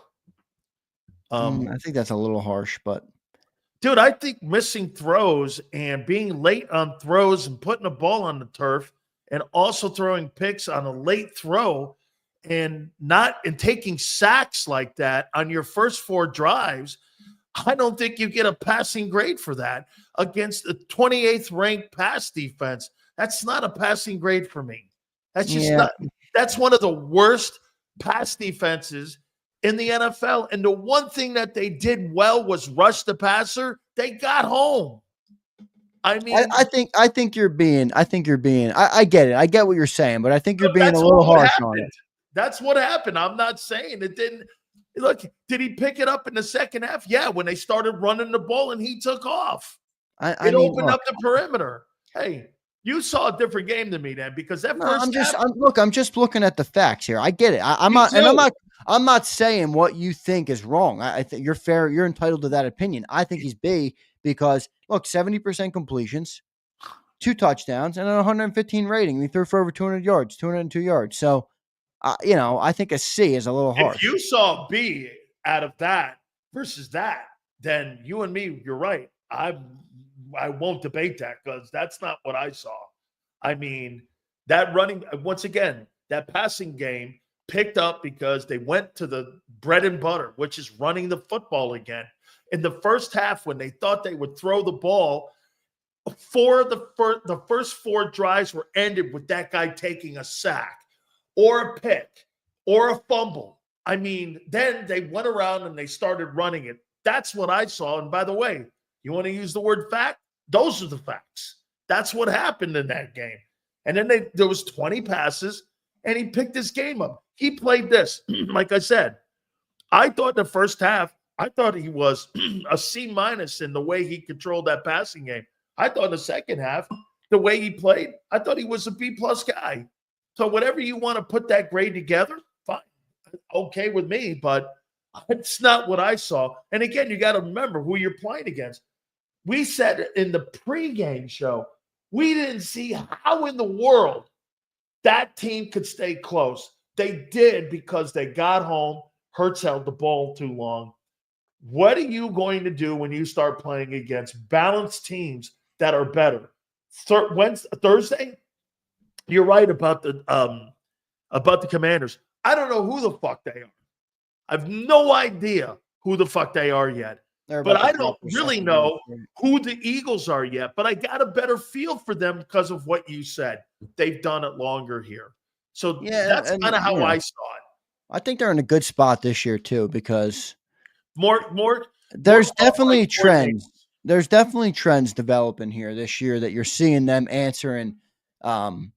Defensively, offensively, I think they've been a lot better, and I like what I'm seeing. I'm not drinking the Kool-Aid yet. I'm not saying we're going to win a Super Bowl, but do we look like we can be there in the conversation late in the year? Right now, we do. I think it's fair to say we do. Andrew Brandt put out a funny tweet. He tweets, "I think everybody in the world thinks the Eagles are a Super Bowl contender, except for Eagles fans." That's funny. And I said, boy, if that doesn't capture the Eagles fans, I don't know what does. Abe had something great. Abe, I'll tell you what he says is accepted to allow Vic to take control. You know how he does this, Abe? You keep bringing him quality prospects and he signs them like Jeff Stoutland has, you're going to get more equity in that building to be able to put your name on a guy if you want him at that respected position. I think that's how you build equity up with Howie. You start recommending guys like the guy from Chicago, and all of a sudden, Jonathan Gannon recommends the guy from Chicago to bring that pass rusher in, Robert Quinn, and he shits the bed. You're not going to get equity with him with that. But if you bring in a guy like Zach Baun, who nobody wanted, by the way, he was offered limited contracts by 4 teams. I mean, I asked Dan Morgan about him. Dan goes, we liked him. I go, well, how much did you like him? Because that's always indicative how much you like somebody. And he goes like this, well, under 2. I'm like, well, you didn't like him that much. He goes, well, what do you think the Eagles signed him for? And I didn't know until I found out yesterday from John that it was 1.5. This guy's making $1.5 million. You want to hear this? Fred Warner and Roquan Smith are making $23 million. That guy Queen in Pittsburgh's now making $18.7. So if you don't get that guy signed down now, you're looking at a potential guy that is going to be at least north of $10 million. So if I were them, I'd start working those phone calls right now. I'm worried. I'm worried Zach Baun's going to get out of Philly because that price is going to get too high. He keeps playing like that. Let me tell you something. I think like John said yesterday, he may have had a game and a half that he stunk. The rest of them have been all the Falcons game or more. And dude, I'll tell you what, the 2 dudes that Howie signed though, Barkley and him, shit, man. I mean, look, I get Huff sucks, but I'll give Howie a pass if Baun goes on. Here, look how you take this out. Well, dude, you're paying the guys $18 million, $17.5 over here, Huff. Yeah, but I'm paying $1.5 for the guy inside who just made the All-Pro team. Yeah. I'm going to go like this. Okay, the scale's kind of balanced on that one there. So you feel good about it, right?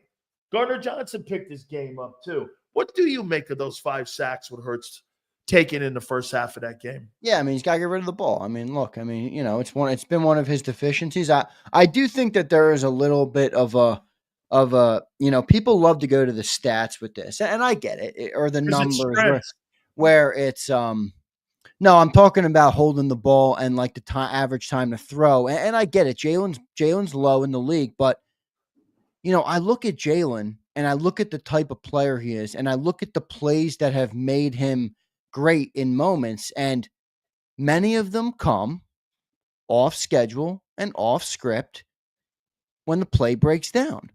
So I'm not saying he should hold on to the ball. You're right. A little bit like Lamar. Right. I mean, so with the numbers, like John's like, oh, he's bottom of the league right now, last in the league officially after yesterday in time to throw. And I'm like, okay, it's a small problem because I'm not going to sit here and make Jalen become a robot and throw the ball 2.7 seconds every single time and then take away everything he does when the play breaks down and he escapes the pocket or he picks up a first down with the legs or he gashes, a running defense that didn't spy him on a certain play or, he escapes the pocket and finds A.J. Brown up the field like he does so many times. I'm not going to take that away from him. He's a different type of player, and I think you have to factor that in when you talk about it. But you asked me about the 5 sacks. A couple of them were egregious. I thought a couple of them, you can give them a break on. Like there was the one that everybody erupted on social media and that overshown guys in his face. And I'm like, Kenny Gainwell missed the block and it's 1.8 seconds and overshown's in his face. Like, it's not that easy to throw the ball away. He hadn't even escaped the pocket at that point. Like, I thought that was a little ridiculous. Like, that kid Overshown's good, too. What do you want him to do? Overshown's in his face in less than 2 seconds because Kenny Gainwell didn't want to put a body on somebody. He's a good player, that kid Overshown. He's really good. He's small, though, dude. Like, he better hold up. Well, that's why. Well, he didn't. He ended up leaving the game because he got banged up. He's a really good player, though. He's a really good player, no doubt. I'm not going to take credit away from him. He's a great player. But, the 5 sacks, Jalen's got to get rid of the ball. He's got to be cognizant of it. When the play breaks down, look, I get it. He's balancing. Do I try and make a play like I have so many times, or do I throw that ball away? Sometimes he gets caught in the middle and the defense sacks him. The ones where he gets stuck in the pocket, I think those are tough because it's like 5-6 seconds. Like you got to understand your mental clock has to be going off there. But overall, I'm not too upset about him. I'm not gonna lie. I mean, it is what it is. I think sometimes Jalen's just gonna take some of those. That's his style of play. You take the good with the I bad wonder there. where he is in the league in taking sacks. I think He's he's got to be high up high there. up. He's got to be in the top 5 on taking sacks because he takes a ton of them. And it's become a trend that he does because, again, now I thought Tony Romo's comments about him were a little over the line and over the top because What did Tony say? Well, Tony's like this. This has been a problem for Hurts in his career that he holds on to the ball way too much. And you were up 34-6. Yeah. I mean, like I Tony get it. Romo, He's not wrong, really. Tony but Romo you're getting murdered, and you're telling me about a Cowboy getting home when it's 34-6. I mean, I might not be going down that lane that, hey, he's late on the throw. And he's Cowboy honk. Yeah. Cowboy honk alert. Tony Romo. Murdering your football team here. Okay, here we go. Here's another trend. 20 passing attempts, 38 rushes. That's now the 5th week in a row it's been that number. Right around 20 to 24 passes and between 35 and 45 rushing attempts. Yeah, I don't care what John McMullen says. That's not ebb and flow. That's by design. Yeah, and they're running the ball right now. Look, it's what's working. I mean, I think where I think John is right on this topic is, and we've had obviously a lot of debates on Birds 365, and I've thought a lot about it, and I'll still stick to my guns. This team should focus on the run because it sets up everything. But where I think John's point is he wants us to, or at least me when he talks to me on Birds, to understand, and our viewers to understand that everything you do in the running game is a catalyst to make the passing game better, and that's why you sign Saquon Barkley last, right? You sign AJ, you sign Devontae, you sign Jalen, and the passing game struggled a little bit. Okay, what can we do? Add a running back. That will help the pass. I think that's the catalyst that they're trying to get to. I don't think the passing game is where they want it to be yet. I don't. I think you're right about that. I think they have work to do in the passing game, but it's clearly a trend what they're doing right now, and it's working. I mean, if it ain't broke, don't fix it. They're 5-0 in the last 5 games. They've blown out 3 teams, right? I mean, they blew out the Bengals, they blew out the Giants, and they blew out the Cowboys. Okay. Blown. I know. I'm not saying they're great teams, but you blow out any 3 teams in the NFL. I mean, you got that's not something to sneeze at. It's good. It's not great. It's good. Stick to it. And I think that's what they're doing right now. And I think the hope for them is obviously to continue to make sure that when they need that passing game, it's there. Because like we watched that Detroit game last night, right? Jared Goff struggles when they don't have that play action, man. He really does. Now luckily I don't know what the fuck the Texans were doing last night. They couldn't capitalize on that for anything. And they had that game early. I mean, you have 5 picks and you have a 10-point lead. And you can't win. I ended the post game show and I tweeted out, Jared Goff, 5 ints. What the hell? And then I tweeted out right after. I said, my gut feeling right now is Detroit's going to come back and win this game with 5 touchdowns from Jared Goff, because I'm watching. I'm like, how is it a 10-point game? But anyway, back to the point, Jared Goff struggles when you don't have that play action pass. And, I think similarly, we got to make sure that Jalen Hurts can thrive if we get down in the game, or if we're late in the year versus a better opponent and it's a 2-touchdown game or a 10-point game. What's our offense look like then? I think that's the biggest question. But overall, I feel good about what they're doing right now, man. They are bullying teams, no doubt. Hit the like button. We'll get to all your super chats, I promise you. You think the organization is cool with this? Now, I know some of this has injury-related time missed in this, but right now, A.J. Brown's on pace for 53 catches, 1,025 yards, and Devontae Smith's on pace for 70 catches for 900 yards. Yeah, I mean, A.J.'s missed, 4 games? 3 games, and he missed a half, so he's played 5 games. Let me take a look at yards per catch too. I'm sure that's high for AJ. It's got to be high for AJ. Yeah, he's 19.8. Yeah, See, to me, that's more the number there. When you've missed time, you always look at it and go, okay, well, when he's on the field, where is he?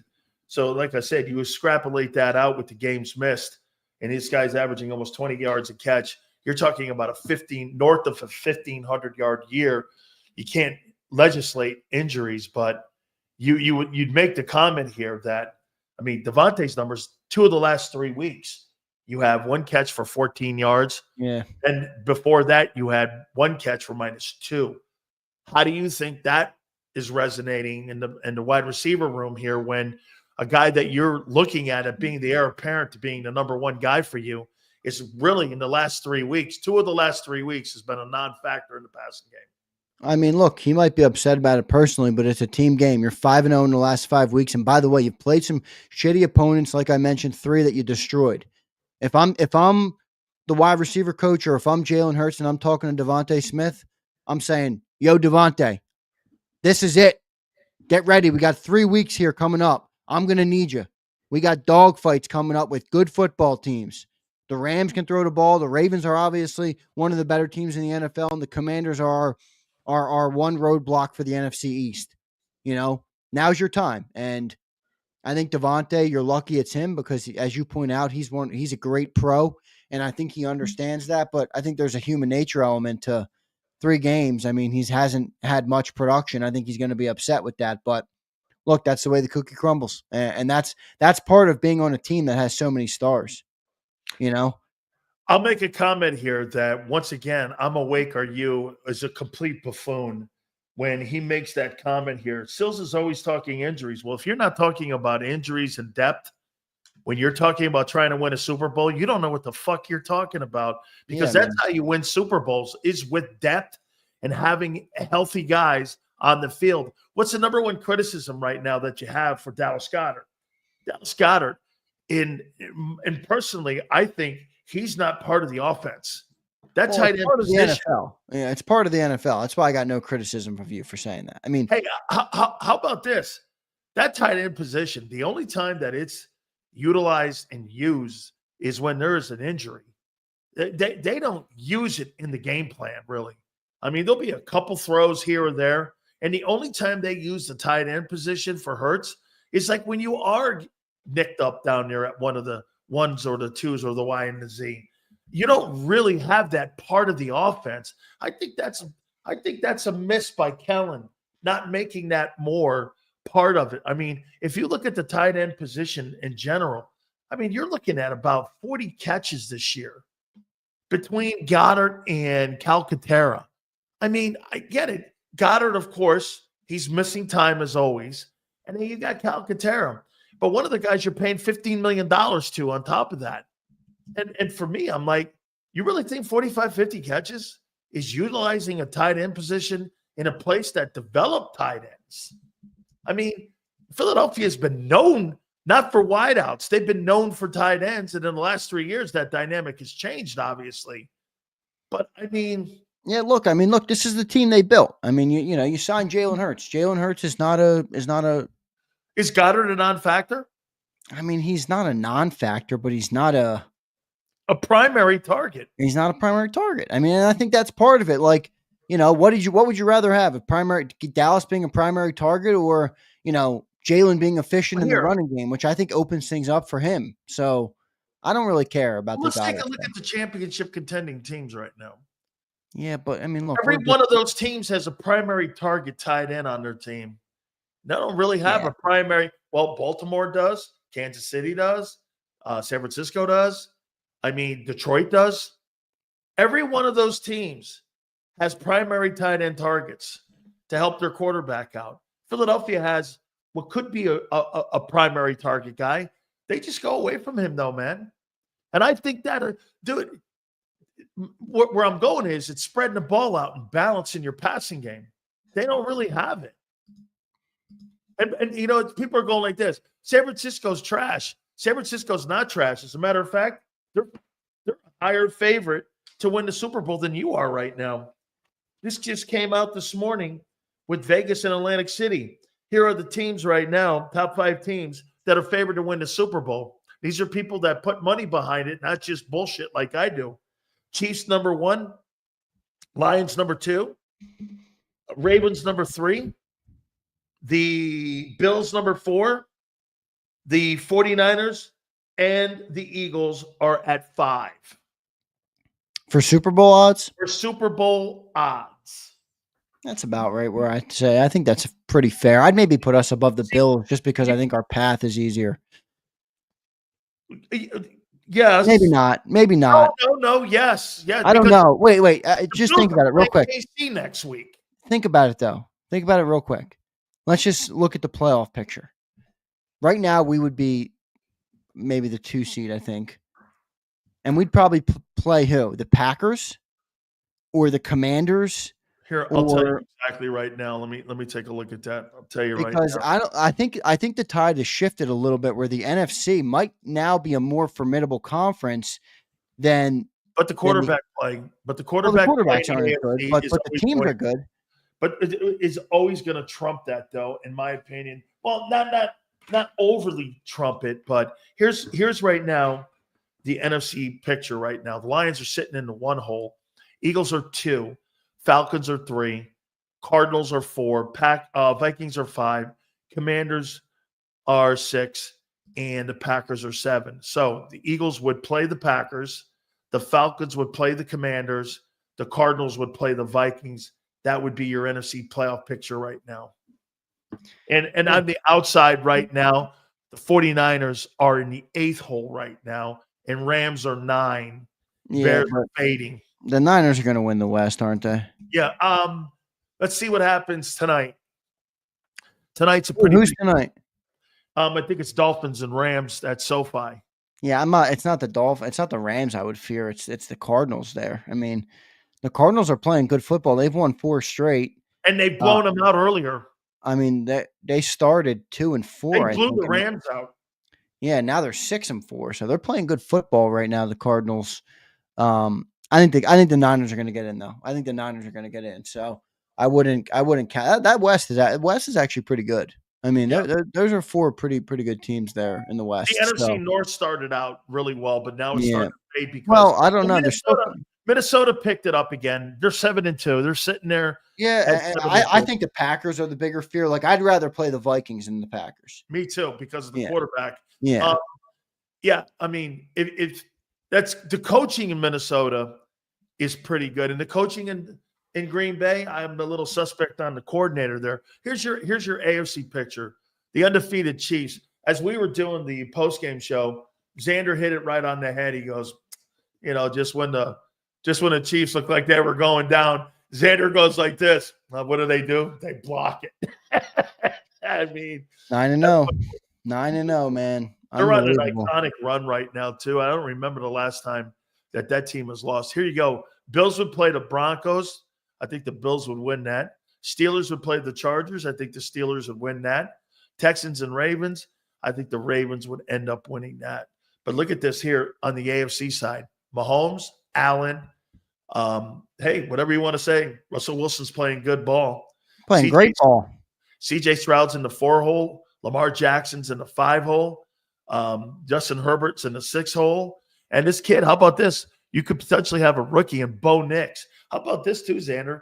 You might have 2 rookie quarterbacks leading their football team to the playoffs this year with Jalen Daniels and Bo Nix. I'll eat my crow on Bo Nix. I thought he was going to suck.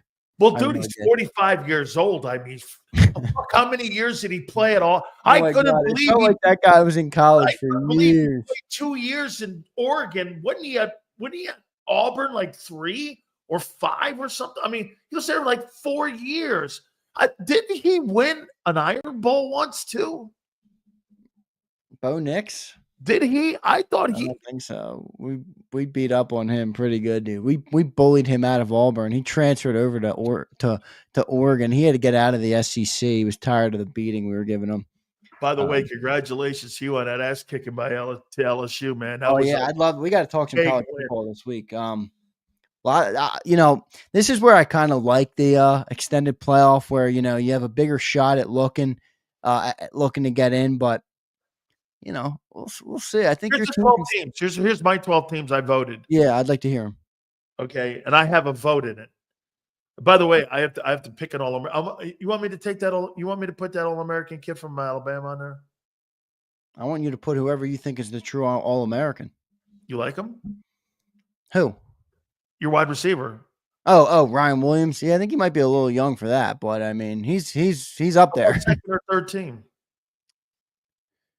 Yeah, I mean, how's he producing compared to the rest of the college? It's SEC. I have to look. It's Bama too. Hey, Yeah.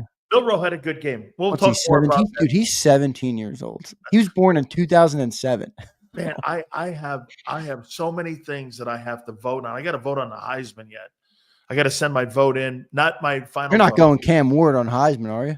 No, I got right now. I changed here. Here's where I'm at with the Heisman. You going Ashton? No. Where are you going? I'm curious. I got Travis Hunter number 1 right now. Mm. I've got Dylan Gabriel number 2 with Oregon. Yep, he's good. And I got Cam 3rd. That's pretty good. I'm surprised you don't have the Ashton on there. I know he plays. I'm not putting anybody with blue carpet in my Heisman list, man. It's Boise State playing the ugliest field you'll ever see in your life. Hey, Mountain West too? I don't think so, man. But here's my 12. I got Oregon, Ohio State. I voted Ohio State, Oregon. I had a big conference call about this, and because I was moving this weekend and I didn't see a ton of the games, so I had to have somebody give me some insight. And so I dropped the Canes down a lot. Boy, I was really hard on them. In the ratings, I put them at 13. So, but I think that's about where they are. I mean, I'd probably have them down at 12. I don't see a quality win on that schedule. What Georgia? All right, let me hear your top 12. Here. I got Oregon, Ohio State, Texas, Tennessee, Penn State, the Tide, wow, BYU. High. Okay. Georgia. I got Miami. I've got Ole Miss. And I've got Notre Dame. You got Indiana on there at all? Yeah, Indiana. They're there.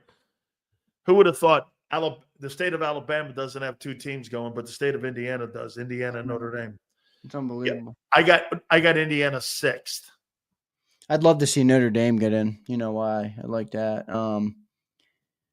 Yeah, I think your ratings are pretty good. A lot of people talking about Colorado having a chance to get in. I don't see it, but medium.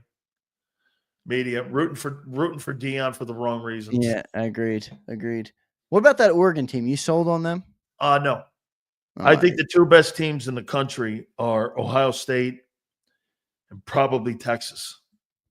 And the problem with Georgia is that Georgia, I mean, the SEC pounds each other, man. I mean, dude, you could have a 2-loss, 3-loss SEC team. You put them in the Big 12, they go 14-0.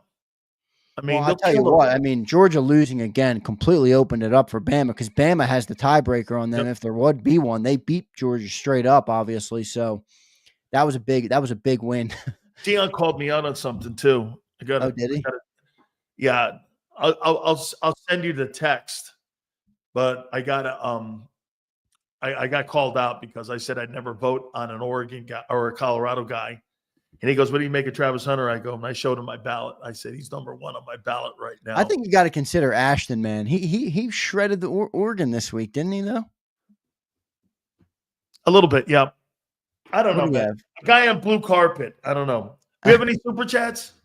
Let's get to him. We got Gary Cobb coming up. Gary Cobb's in the green room right now. We're going to get to him here in a second here. Donnell Shipley says, correct me if I'm wrong, but Z gives Jalen a B, and Sil says Jalen's run game was a B+, throwing was a C.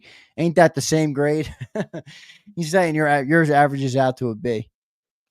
Only in Eagle World does it average out to a B. Maybe not. C and a B+ Sils would average out to a B. What would you know about getting grades?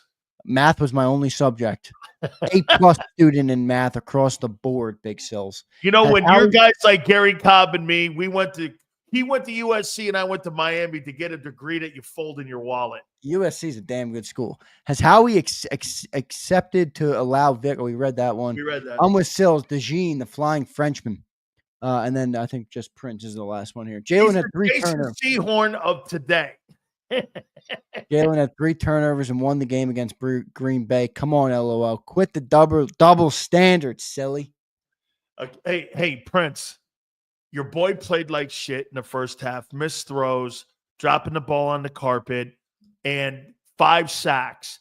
First 4 series. I'm going to get Gary's comments here in a second.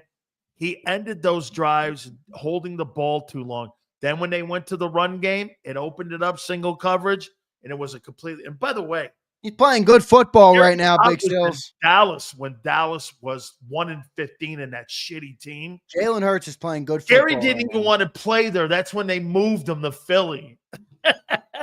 Jalen's playing good football right now. I got to tell you a quick story before I get Gary on. So I had Ed Jones here at Thousand Oaks, and I had Gary on the other side of me, right? Gary comes walking in. He's packing his shit up. And I go, what are you doing? He goes, I've just been traded to Philly. And I'm going like, he goes, get my ass out of here. As for damn. He knew that thing was in for a bumpy start. As for damn sure. Yay. All you remember is Ed. Ed never said anything. I've never seen a guy with more women in my life than Ed Too Tall Jones. Hey, I'm going to say this before Gary, and watch. Then I'm going to bring Gary up, and I'm going to show you him laughing. So he lives over by Dedman Hospital. And in his bedroom, he's got a jacuzzi. And it's got his number in it. So Crawford Kerr brings my dumb ass over there. There's 15 stripper chicks in this guy's. By the way, he's legendarily known by the stripper community, just from what I understand. And by the way, Ed's the sweetest guy you'll ever meet. Ed in here like this. This guy's 6'9". There's 500 chicks in this thing. Me and Crawford walk in. I'm laughing my ass off.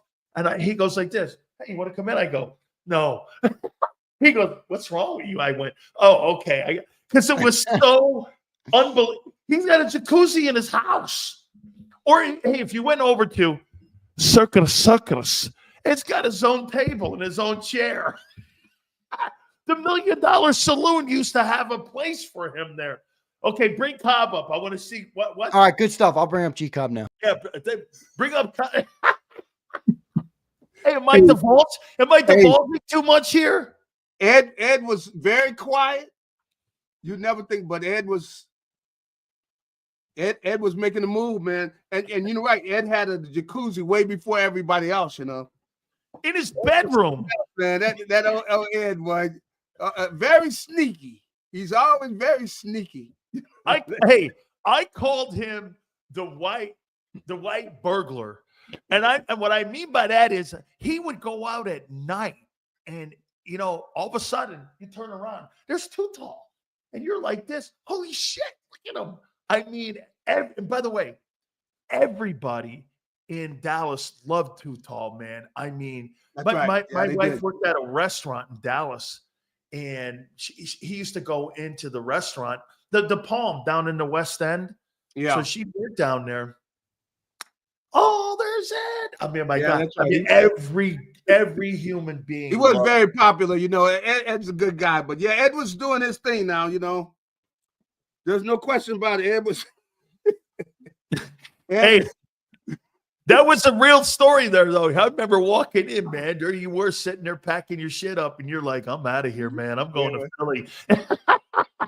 Yeah, Ed was something else. Yeah, but there was other guys on that team, you know. Crawford Kerr. Hey, Michael was having a good time. Oh yes, yeah. Was having a good time. He was out because different time. I'm going like, now, Michael, weren't you wearing that yesterday? Oh my God! Yeah. He come in there to practice. He hadn't been home, man. I walked into a bar, and there was Michael Irvin. He had 5 chicks on his arm, and he walks in. He goes, "This is what happens when you're the playmaker." And I'm going like, No, I get it, man. And then he was doing that Yeah, shit Michael's down. something, but the big thing is, Michael's calmed down. He really No, has. he really has. He And really I love has. him. We've been Yeah. friends now 43 years, and Yeah. I love the guy. He's one of my favorite people on the planet. And I'll say this about Michael too: is Michael is a fighter. Yeah, he is a fighter. So he's a great leader, man. The dude is a very competitive, and you're going to go into a fight. You want to take somebody like Michael because he's ready to battle and compete and everything, and really to see all those guys, because I had known them when they were young, Troy and Michael, and I knew them when they were very young. But to see them grow into the type of leaders that they were with those championship teams, you got to just take your hat off to them because they were great leaders, and to see guys grow, and they did it the right way, and you just have to respect what they were able to accomplish with that team. Hey, one last one here, man. So Yeah. I became friends with Tune. Uh-huh. And I'll tell you boy, what, now Tune. Oh boy, now he was a whole nother level. Hey, his Tune. wife, Papani, like me and Crawford show up at Valley Ranch. We're gonna go work out, right? All of a sudden, he's got a boat behind him, and he's in his car, and it's like 6:30 in the morning. Yeah. And I go, "What are you doing?" Wait, he's going fishing, huh? No. Listen. He goes, I go, "What are you doing?" He goes, "She threw me out again." I go, "What?" And he goes, I go, "You've been sleeping here?" He goes, "Holy shit, man. She was one tough Samoan, man. Well, I mean, wow." Well, hey, don't give that guy margaritas, man, because you give him margaritas, he can't handle his liquor, man. Yeah, well, Tune, when it came to alcohol, man, the guy was, he was on a whole nother level. I mean, this guy's on a whole nother level. Just a crazy dude. Well, hey, give me your takeaways, man, on what speaking of Cowboys, give me your takeaways, man, on what you saw with by the way, that Cowboy team was probably as bad as that 1-15 team that we saw back in the day when you and I were there. That team there yesterday was much, much worse. I think so. Give me some takeaways, Gary, that you had with how the Eagles played. I thought I can't say enough about the way the defense is playing. I mean, they really have some guys that are really stepping up defensively, and they're getting better every week. You look at the linebackers.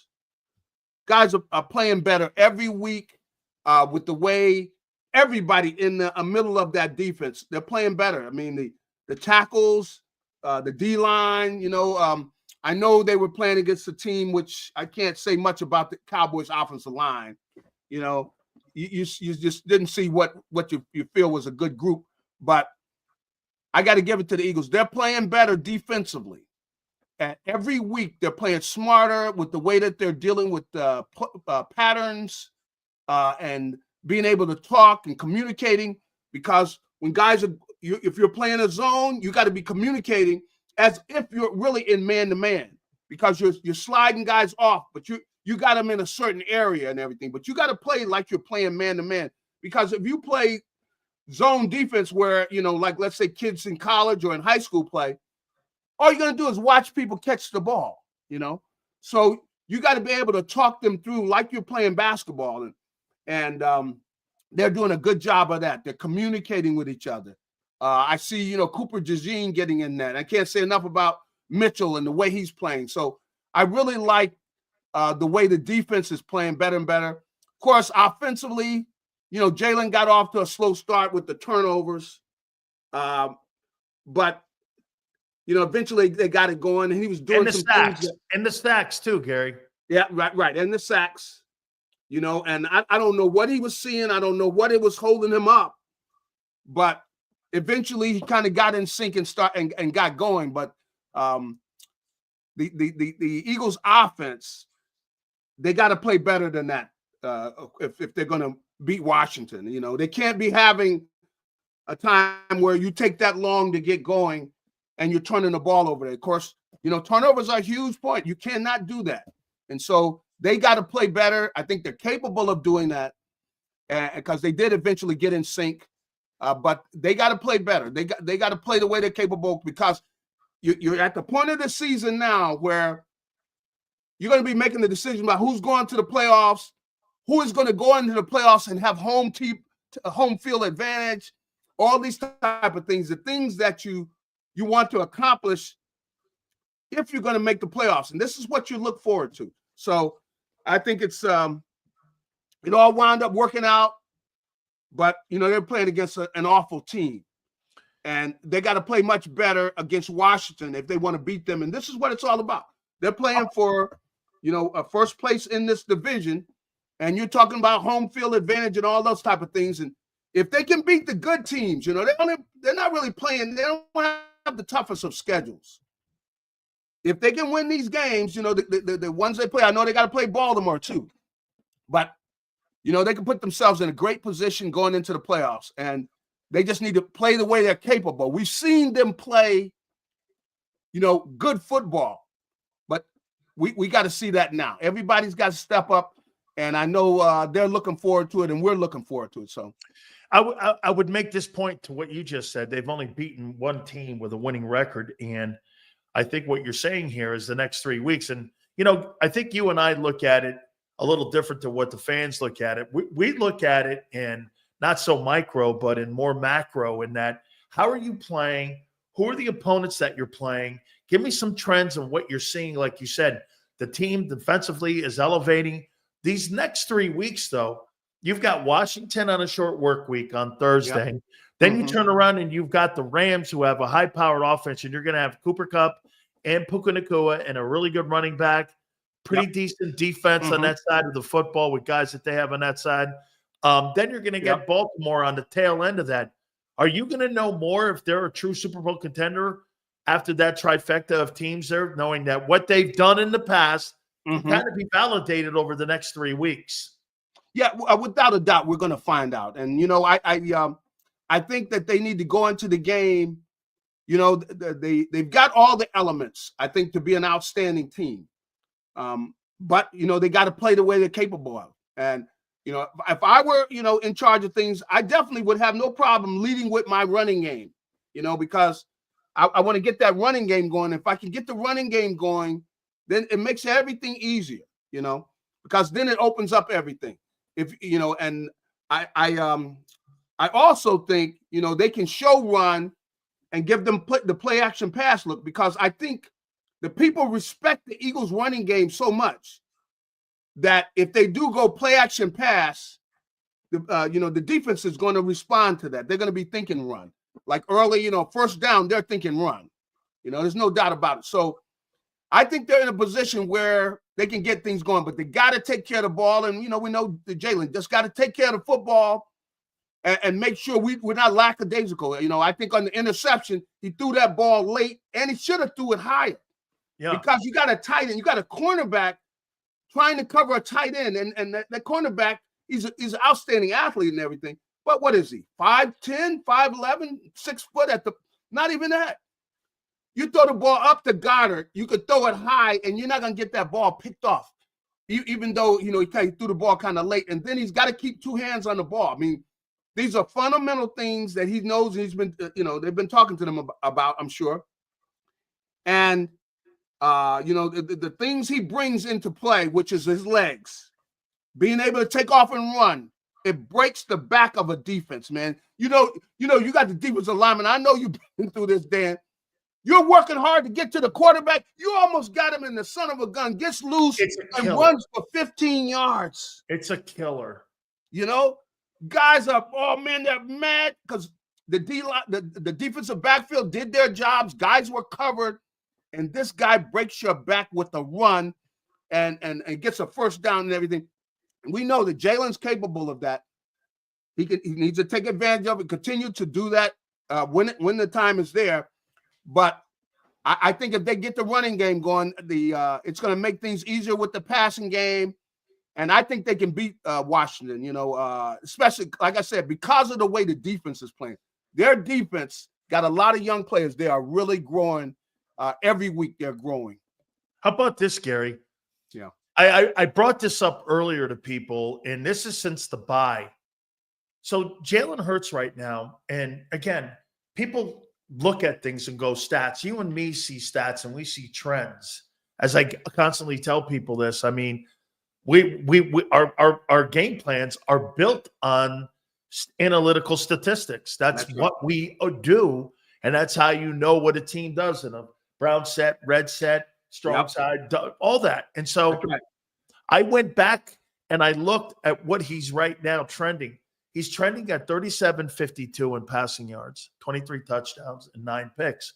Well, in 2022, he threw for 37.01. He had 22 picks. He had 7 or 6 turnovers and pretty much 66%, 66 or 68.9 completion percentage. Now he's around 70. Did you think that they went back to that and said 20 passes, run the ball 12, 13 times? Because it looks a lot like 22 now. Not high volume of passes. Barkley's kind of changed the dynamic a little bit, obviously, because of what he's done from scrimmage. I mean, do you think they had an epiphany and said, well, you know what, Gary, we're not going to throw the ball 37 times, because they still tried doing that shit in games. Look at what they did here. Yeah. Against Dallas, the first 4 series, they were throwing the ball. They had 3 and outs. Yeah. They took sacks. That's and then right. when they went back to, like you said, Hurts taking off, he was breaking the back of the Cowboys, who had got home with 5 sacks. That's right. And then when he took off, that ended it, and it really put them to sleep in the second half. Do you think they had an epiphany of that and said, we're going to do that style more than the style we did in 23? I most definitely think that they are, have thought about this. I understand how they feel about, advancing the passing game and everything, but I don't know that, that's the strength, see, because you want to be able to do something where you can do it every week, regardless of who you're playing. We come out, we're running the ball on you. Now, the Eagles can do that. They got an offensive line that they can come in and say that we are going to run the ball. We're not asking you for permission to run the ball. We're running the ball on you. And then once they have some success there, and because of the way Barkley is, and you got to understand, if you're looking at tapes of Barkley and you're seeing him break all these long runs, if you're the defensive coordinator, you're going like, look, you guys, I want you thinking about this running game. You're not gonna you're gonna force them to have their mind on the running game, and that's what's gonna also open up everything when you do go play action pass. And you're limiting the number of times you're throwing, and that's why you can see that where when they were throwing, they're throwing the ball downfield too. They're taking their shots, and they're looking to have some opportunities where they're looking for big plays when they're throwing, because they know they're not going to throw but so much. And I really think that's Jalen and his strength. I think throwing the ball 30, 35 times is too much, and I don't think that's his strength. And so I think that when he's able to go play action pass, utilize the quality of the Eagles running game, because I think they can run the game they can run the ball against Washington too. They don't have a great run defense. I think they can run the ball against them. And if they do get the running game going, then of course everything else is just, it's going to be a big day for them offensively, because, once they get that running game going. But I do think you limit the number of times you throw the ball. You don't want to come out and throw the ball 30, 35, 40 times. No, I don't think that's their strength. Gary, do you think the defense has outplayed the offense so far this year? Well, I think as things are going, the way the thing is trending, yes, they are. Has it surprised you too? Has it surprised you? Yes, and the defense has come and look at the consistency. Now, they haven't been good teams, but really, come on. The Cowboys aren't a good team on either side of the ball. They're not a good team. So you can't say, well, the defense is playing better because the Cowboys offense is so bad. Well, the Cowboys defense is bad too. So you can't say it's one or the other. So I think that the Eagles defense, they're playing better. You look at the way they're in the backfield against the run. You got play after play. They're getting penetration and they're making plays in the backfield. They're pressuring the quarterback. You can't say enough about the guys in the secondary. They got some great cover guys in the secondary. They're doing a great job, and they're getting better every week. And so I would have to say right now, the defense is playing better than the offense. Couple last questions for you here. Hey, have you ever seen this before? So, and I am not giving Howie Roseman credit for Zach Baun. I'm giving Vic credit for finding him. Howie signed him. Vic found him because, I mean, Gary, he's playing all pro, not Pro Bowl. That's right. All pro defense. Pro. I mean, he may have had one game or a game and a half of a stinker, but the rest of them have been B+ and higher. I mean, he is. Have you ever seen a guy come from nowhere like that and just have like all pro? You know, people were asking me yesterday on our post-game show what how the Pro Bowl works. And I go, well, the year he's supposed to make it, he won't. If he continues next year, you know how the guys are. They'll vote next year for him. Right. And they may put him on a second or third team this year, but next year will be the year that he'll build up his equity. But have you ever seen anything like this? I can't say I have, where a guy just comes out of nowhere. Now they knew he was a good athlete, but they were projecting him. But Gary, they were projecting him as an edge guy, not as an inside guy. Well, the thing that's jumping out is the guy he's an intelligent football player, playing smart football. You can see he's reading the a lot of times, they got the big offensive linemen. They will tip things off because, they get tired. And if they're getting ready to pull, it's like the elephant. The elephant, you're going to kind of know which way the elephant is going because, they're leaning back because they're getting ready to pull. So they kind of tip that off. And he's getting where he's smart. You see, he's reading things and he's making plays in the backfield. He's not only making the tackle, he's making the tackle 2 yards deep in the backfield, play after play after play. And he's just playing great football. I think that's the thing is his football intelligence. And I don't know who their linebacker coach is, but he's doing a good job on both of the linebackers because you see Nakobe Dean is playing better.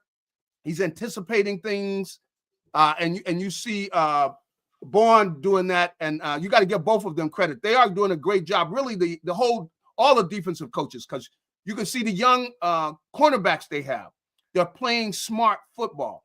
So that's the thing that I like is I see guys that are getting smarter every game. They're anticipating things, and they're getting the point. I hope they keep it up. I hope they, but it's kind of surprising to see them playing this well. When you look at where they were earlier in the season. I mean, of course, no, the gene wasn't even on the field, but look at where they were early in the season. And now where this team is, they made Dallas look like they should have made Dallas look. They just embarrassed their offense. But you got to give them credit. They came prepared. They knew what they were going to do, and they're just playing very smart football. A lot of times you got to know formations. What do people like to do out of certain formations? The guy they're trying to get the ball to all the time. It's CD Lamb, so you know where he lines up at when he goes in motion. They are anticipating things, and they're really playing smart football, and that's amazing for some of the guys that are so young. But I got to give the defensive coaches credit for the good job they're doing there, teaching these guys, and they're getting smarter every week. Last question for you here, Vic Fangio, and I want to show you this, and I brought this up to everyone that this is how you build equity up. If you think about it, Howie Roseman had drafted or signed guys to build this defense. The edge rushers are supposed to be Bryce Huff and Nolan Smith. Well, now they're Josh Sweat and Brandon Graham are the starters. Your inside linebacker, one of them was supposed to be Devin White. Now it's Zach Baun. And Milton Williams is getting more reps now than what you're seeing with Jordan Davis. You're seeing some of the rookies playing. You got a guy in the slot, as you mentioned, in Cooper DeJean. How much equity do you think Vic has built up by turning this defense around? And as you know, Gary, you can have all the talent in the world. A couple of years back, the Eagles had that dream team with Nnamdi Asomugha, but you didn't really have the right pieces to put a great defense together, and you probably didn't have the coordinator that could put those pieces together. But here's Vic. No, we're not starting Huff. He's not good enough. Nah, we'll put Nolan Smith in rotation so we can bring him along better and play a veteran guy in Brandon Graham. How much equity do you think he has on running his ship over there on that side of the ball? And how much do you think Howie looks at him and goes, like when you bring a guy like Zach Baun to me, Gary, and I didn't know anything about him, but he goes like this, if you're a good special teams player, to me, that's a good barometer and metric that you are probably going to be a good linebacker. And he brings that to him. Isn't it kind of what Stoutland has done with some of these old linemen that he suggested to Howie that, you know, when you bring those kind of players, that's the kind of equity he goes, what do you want? What kind of player you're looking at? Because look at his own corners too. I mean, you mentioned those guys. Those guys played zone corner in college. Cooper DeJean played zone at Iowa. You're right. Quinton played zone at Toledo. So I don't think there's any coincidence to that this guy has built a lot of equity in that organization. Do you agree? I agree. And, you know, you just got to give him credit. You know, he is early in the season, you didn't see the panic. I was kind of in a panic. I'm going, look at this defense, you know, the way they were playing. But they've gotten better every week.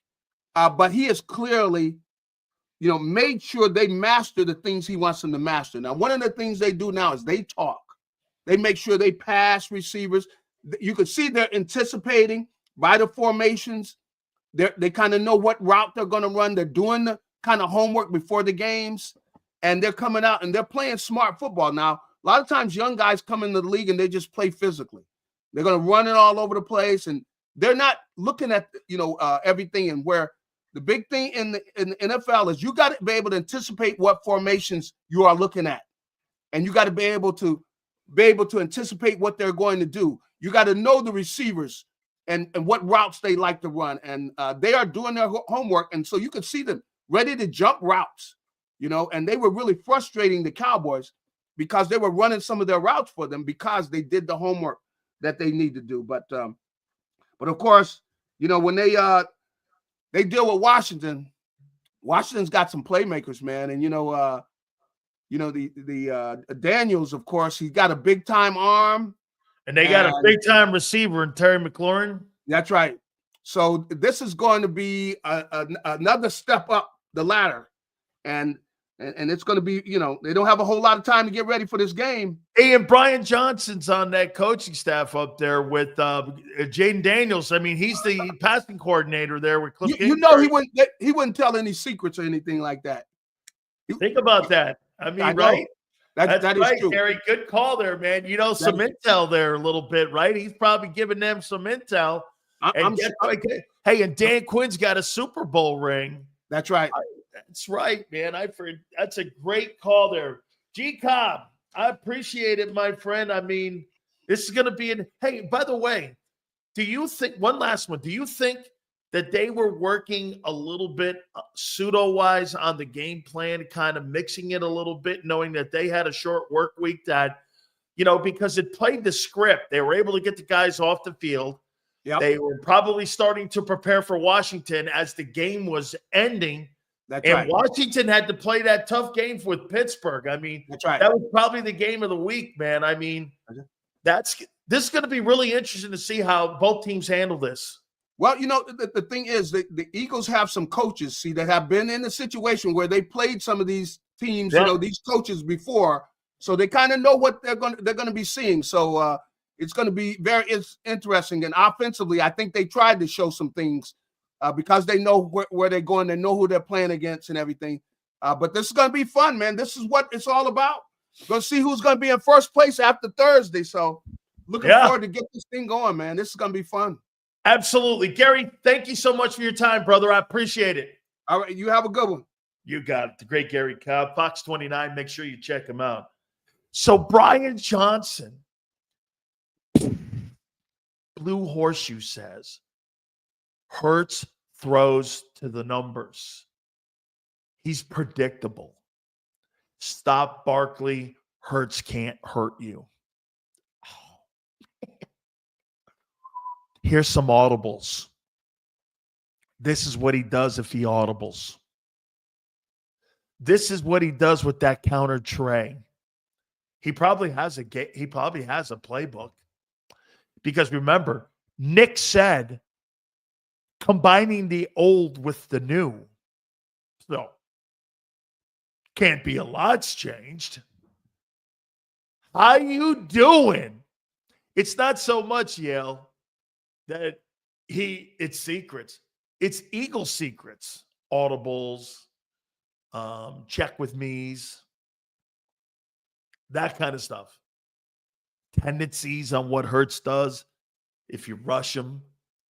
Oh, yes. Drama. Thursday night. Woo! Lincoln Financial, man. I guarantee you Brian Johnson wants a little of that ass. Hey, by the way, one last one here. You think Josh Harris will be in the building? Yeah, of course not, Senor. He didn't audible at all 0 times. There's not a 0. Hey, so Senor's trying to tell you there's not an audible package in a quarterback's playbook. Well, where do you play? Pop Warner? You think Josh Harris will be in the building? Huh? Right? Hey, Josh. No. No. They probably didn't. He's not that good at it. Brian Johnson didn't throw one screen pass to a running back all year. Jalen's thrown a few this year. Okay. How about like this? Wait a minute. Why would Brian Johnson be butthurt when he's got the rookie of the year at quarterback that he's working with in the passing game? Why would he be butthurt? Xander, let's get to some of those super chats. Hopefully not too many people have been crying. Are you coming to KOP this year? Ask Xander and Big Joe. Thank you, Bird. I appreciate it, man. All good. I'm usually pretty critical of Jalen, but I give him a pass because of the sun in his face yesterday.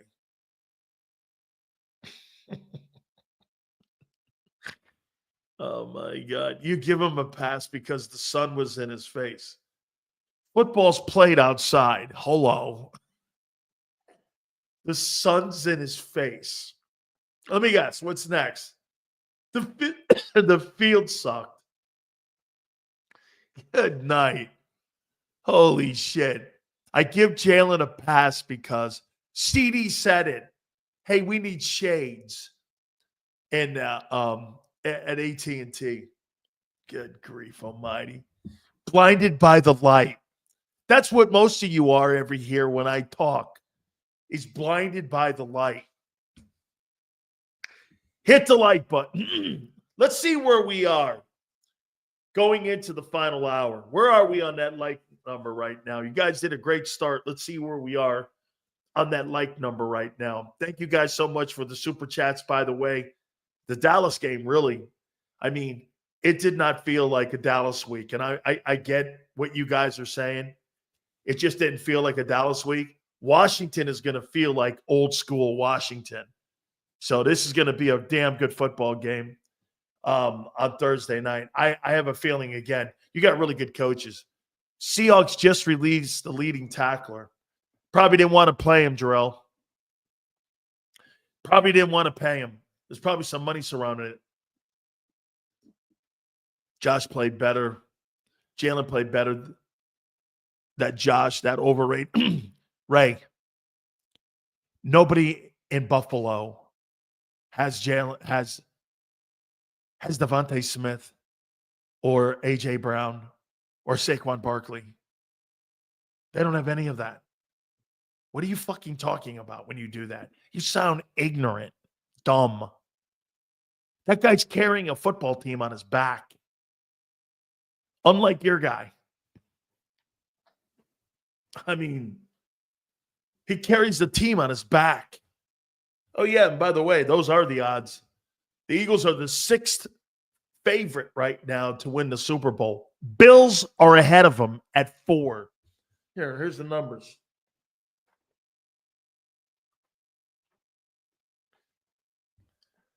Chiefs 1, Lions 2, Ravens 3. Gee, the Eagles have a better record than the Ravens. 4 the Bills, 5 the Niners, 6 the Eagles.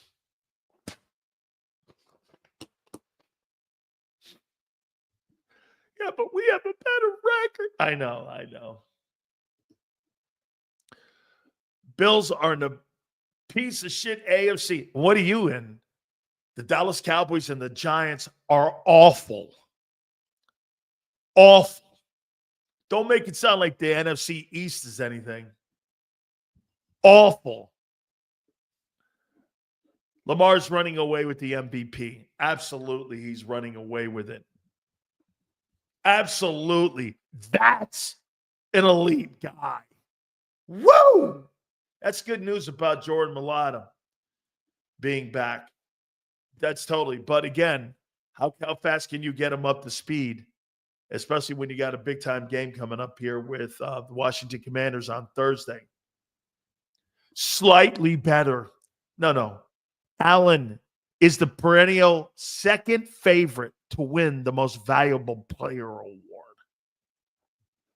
Yes. The MVP. Let me hear.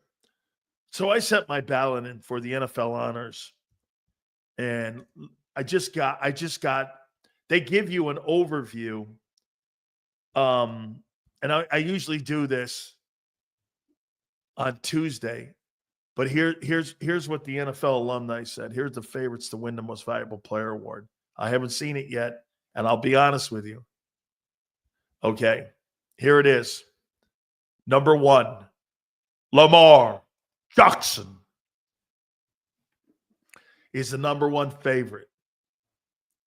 Number 2, Josh Allen, Buffalo Bills. Number 3, Patrick Mahomes. Number 4, Jesus, how can it? Jalen Hurts. Number 5, Jaden Daniels. Number 6, Kyler Murray. Number 7, Brock Purdy. Number 8, Joe Burrow. Number 9, Jared Goff. And number 10, Justin Herbert. So the MVP race is Herbert, Goff.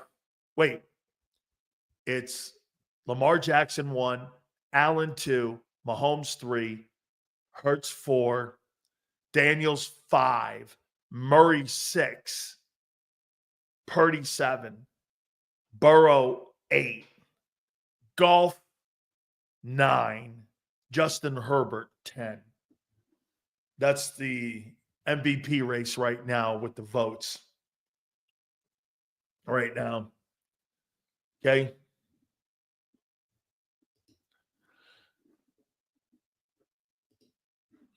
So seriously though, when we put belt to ass to the Commanders, Rams, Ravens, then what? Then your Super Bowl can wait a minute, Jarrell. What have I not said to you here? If you win 2 of these next 3 games, you'll be the perennial favorite to win the NFC. Did you miss that? When did Sil start giving out silver medals? To who? Silver medals for what?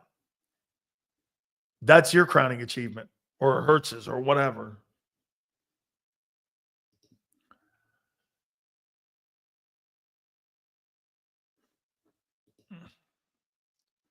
How you doing?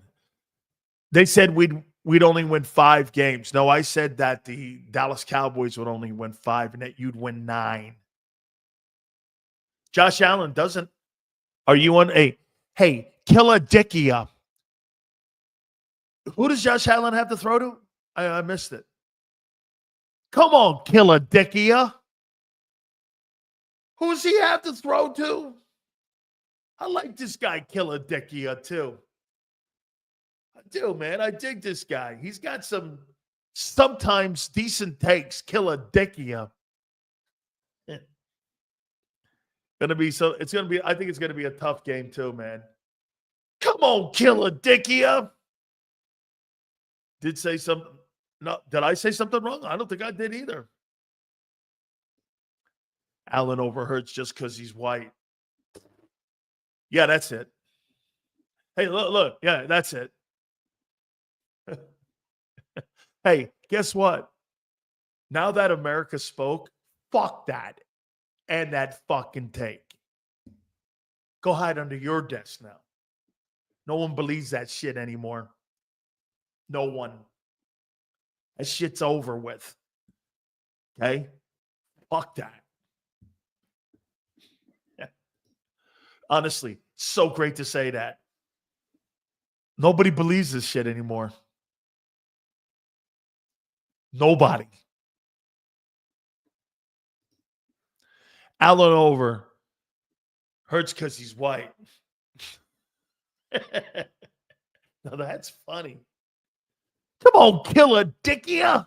Oh, Angelo Cataldi did say that. We might have to get Angelo on again. I'm trying to save that. Hey, look at Steve.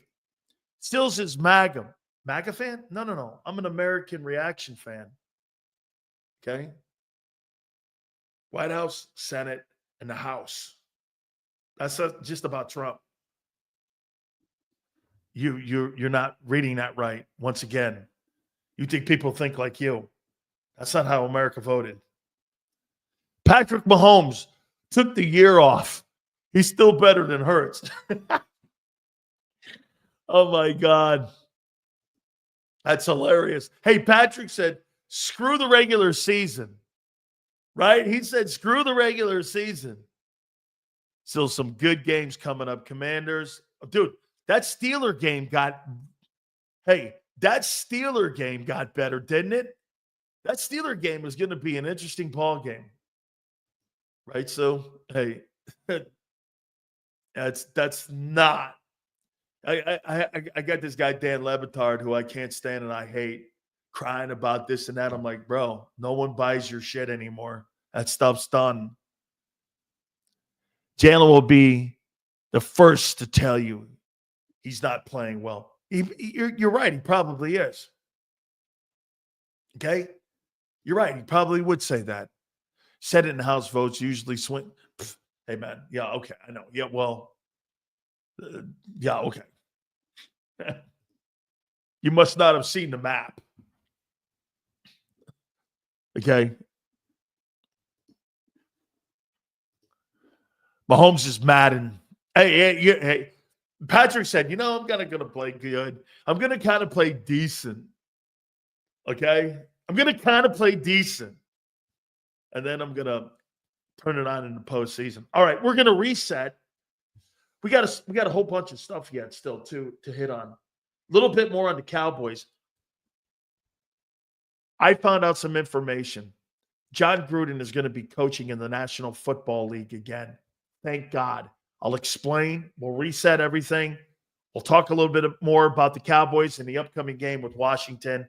Do me a favor. Hit that like button. Keep it here, National Football Show. If you missed any of today's show on the JAKIB Media channel, listen to the podcast on your way home. Available on YouTube, Apple, and Spotify. He's walked well and tries to cut through the middle. Oh! Your gut says Miami is going to win, and you should take the over. Your gut also said your NFT selfies would only go up in value. They didn't. But your head is on Sports Grid and knows the QB is in concussion protocol. The backup has a 45 QBR against the zone coverage. The New York D has the most sacks in the league. So yeah, trust your head. It's smarter to be on Sports Grid.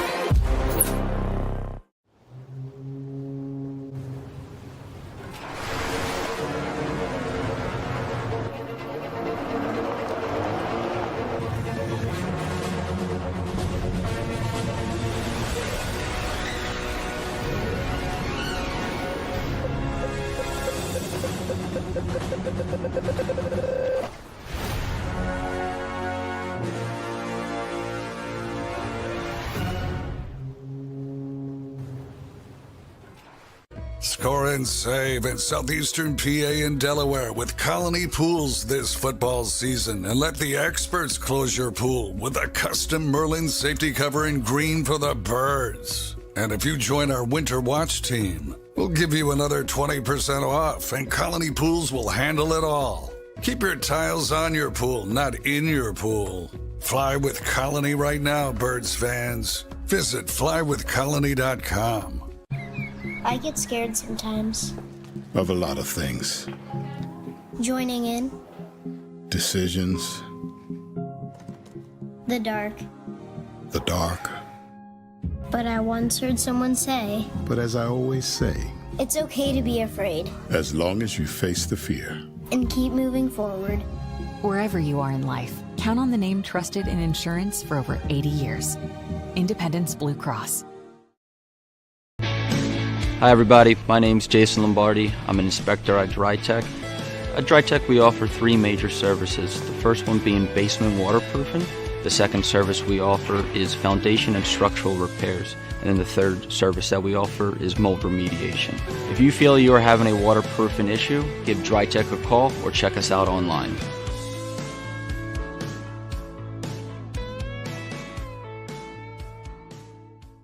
Heading down the shore, have a ball once more.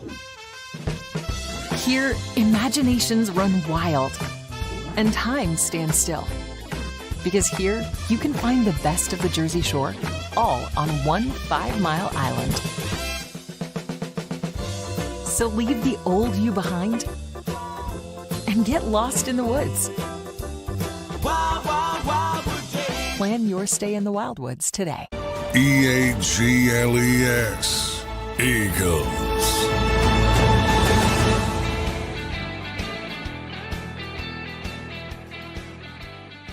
Ben Sil's National Football Show. Do me a favor, guys. Got a shot at 400 likes. Please hit the like button. Super chats all go to the top. You guys have been great. I appreciate it. Yeah, man, we've been moving, and my wife and I and my kid. It has been quite a chore, to say the least. Holy cow, man. I mean, I could barely walk right now. Hey, sitting here and talking to you is the easiest thing that I will do all day long for the rest of the night. My wife was over there earlier, man. By the way, I've never been called more names in my life. You here's some of the dialogue my wife has said. You know what? She was like this. She's like, you know, we had these 2 Russian guys pick this shit up and put it on his back. I mean, this stuff is really heavy. My wife bought this stuff years ago. And this is real furniture. It's like she must have paid like 50 grand for all this stuff, right? This is back in the day, and we've had it for a long time, and it's heavy. So I go like this. I can't do it any longer. I can't raise my arms. My wife immediately looked at me. She goes, "You are nowhere near the man I married. You are nowhere near the man I married." And I was like, "What's that?" And she's like, "The man I knew could have lifted this entire fucking house and put it on his back.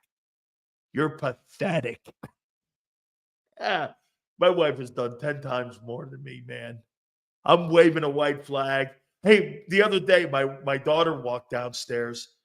I'm sitting on the couch. My daughter looked over at me. She went, turned around and walked out because I was sitting. Holy cow, man. I haven't been called Dumbo more in the last 3 days. It's over there, Dumbo. No, man. I wish the show could go on for 10 more hours. So some of you guys and some of you folks think that you get on my, hey, don't believe me, when I get off, it gets even worse. Hey, Sue, don't worry. I get my ass kicked all the time here, man. Hey, I used to have these superpower strengths. Now I'm like Clark Kent. I have no Superman powers. All my Superman powers are gone. I mean, I used to have these incredible Superman powers. Now it's like this. My wife did a sumo squat, lifting shit up. that took like a guy 250 pounds. You should see my wife's neck. She looks like Ray Lewis. I mean, it's incredible. I mean, my wife and my kid are in exceptional shape. I'm in pathetic shape. You are nowhere near the man I married. And I'm like, well, that guy's gone. It's like Maximus, the scene from Maximus. Well, your father did a very good job. That man is now gone. She's like, man, I knew could lift thousands of pounds. Now you're pathetic.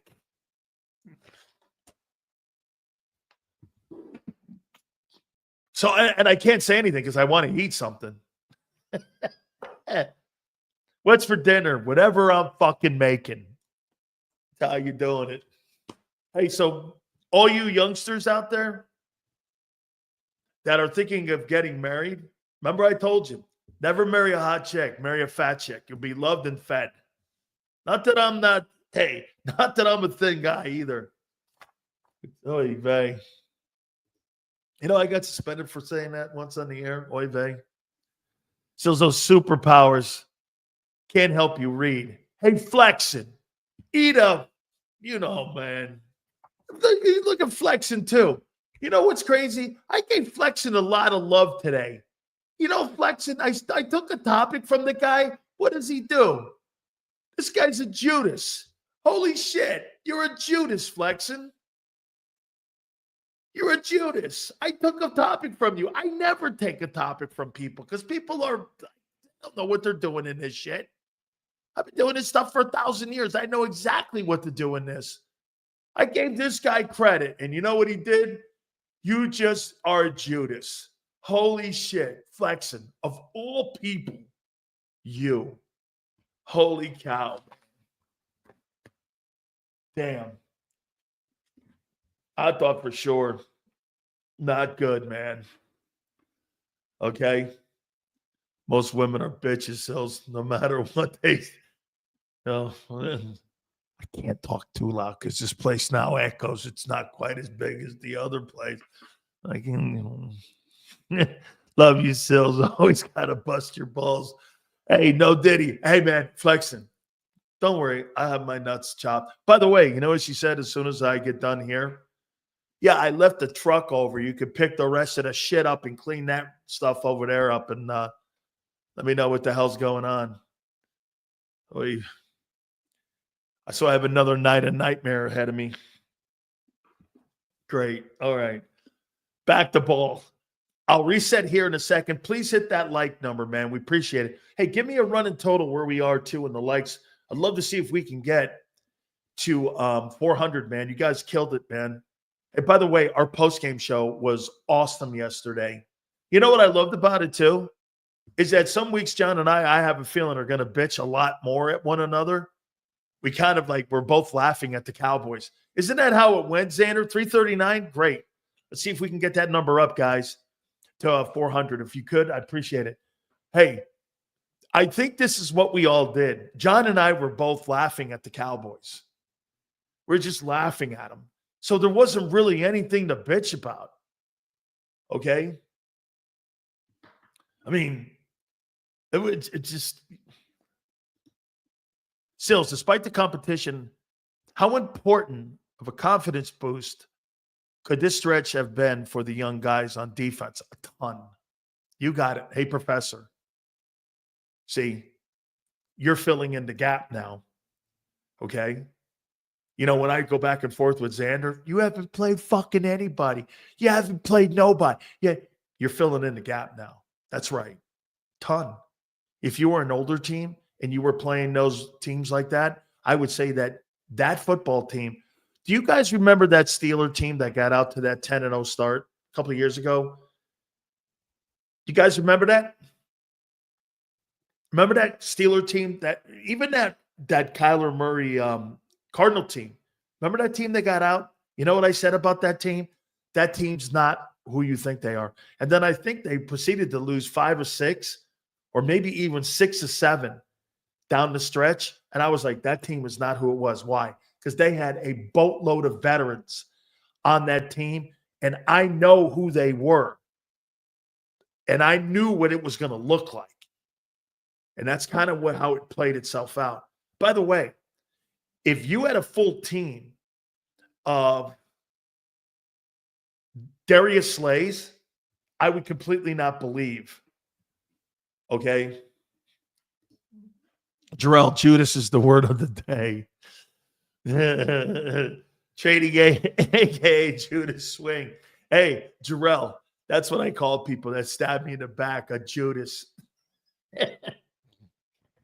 All right, let me say this to you. How much do you think Donald Trump being sent back to the White House? This hasn't been brought up, and it won't be, only here. How much do you think Donald Trump being sent back to the White House, the Senate going GOP, the House of Representatives going GOP, and most importantly, Florida being dominated by the GOP in this last election, both Senate and House, has to do with the Glazers trying to mend fences now with Gruden. For the first time, he was at Raymond James over the weekend against the 49ers. Now, there's a connection. Kyle Shanahan and him and the 49ers, John's father worked for the 49ers. Okay? And John worked with all them great people with the 49ers. Kind of cut his chops with the Bucks and the Niners. And Kyle, remember, was on that coaching staff with Jay Gruden. They're all friends. So there was a connection with both of them. But how much do you think? Because the NFL does one thing. I think it has a lot to do with it. I think that you're going to be more sympathetic to John Gruden getting a head coaching job now because of the way America voted and the way maybe America's thinking now. This guy may get another opportunity. I told you this. I know Mickey Loomis and the Saints want to hire the guy, and I think he's going to get a head coaching opportunity, or at least he's going to get an interview. Okay? Lucius, what do you think of my theory? I mean, it was resounding red, right? By the way, I'm not really talking about politics here. That's not what I'm talking about. But what I'm talking about is the politics of the NFL. That's kind of what I'm talking about here. Okay? I'm talking more about the politics of the NFL. Okay? Gruden sat out till the smoke cleared. It's not about politics. No, Eagle, I think it's about a way of thinking. Okay? I think it's the way of thinking. Lucius, right? Don't you think the Glazers, knowing full well that their fan base, the people that pay their tickets, are more apt to having Gruden back in the building? Remember, they took him out of the Ring of Honor over those emails. Now they're inviting him to a game and putting him up in the owner's suite. I mean, keep an eye on that. Okay? By the way, it's nothing to do with liking. I'm not asking. That's not the conversation. I think you guys, once again, some of you like to put everything in a sandbox. That's not what I'm doing here. Okay? That's not what I'm doing. You mean the rejection of woke bullshit in the country as a whole is setting the tone for the NFL? Amen, Slagger. It's an absolutely great observation by you. That's my observation. I couldn't believe John Gruden was in the building. Do you know the backlash they had was so strong?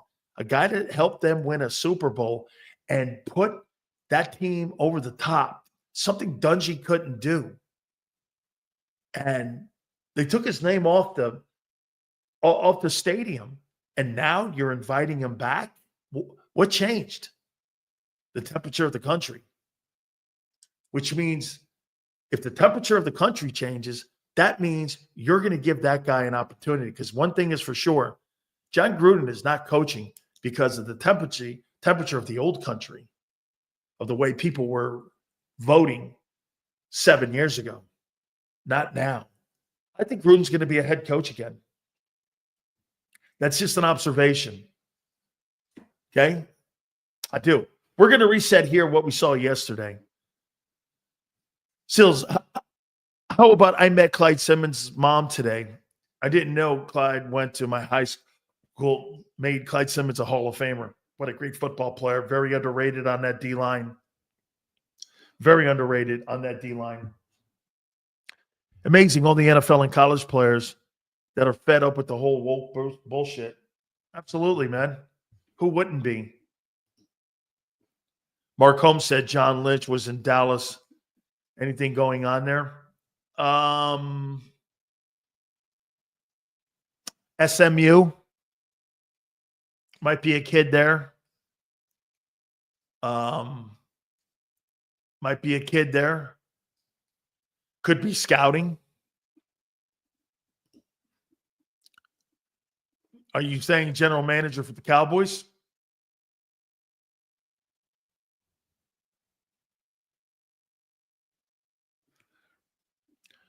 Sills, here's some stats on Washington's defense. They're 5th in pass defense, 12th in scoring, and 28th in run defense. That's just ready-made. Okay, ready-made for the Eagles on Thursday. John deserves an NFL job. End of discussion. Absolutely, man.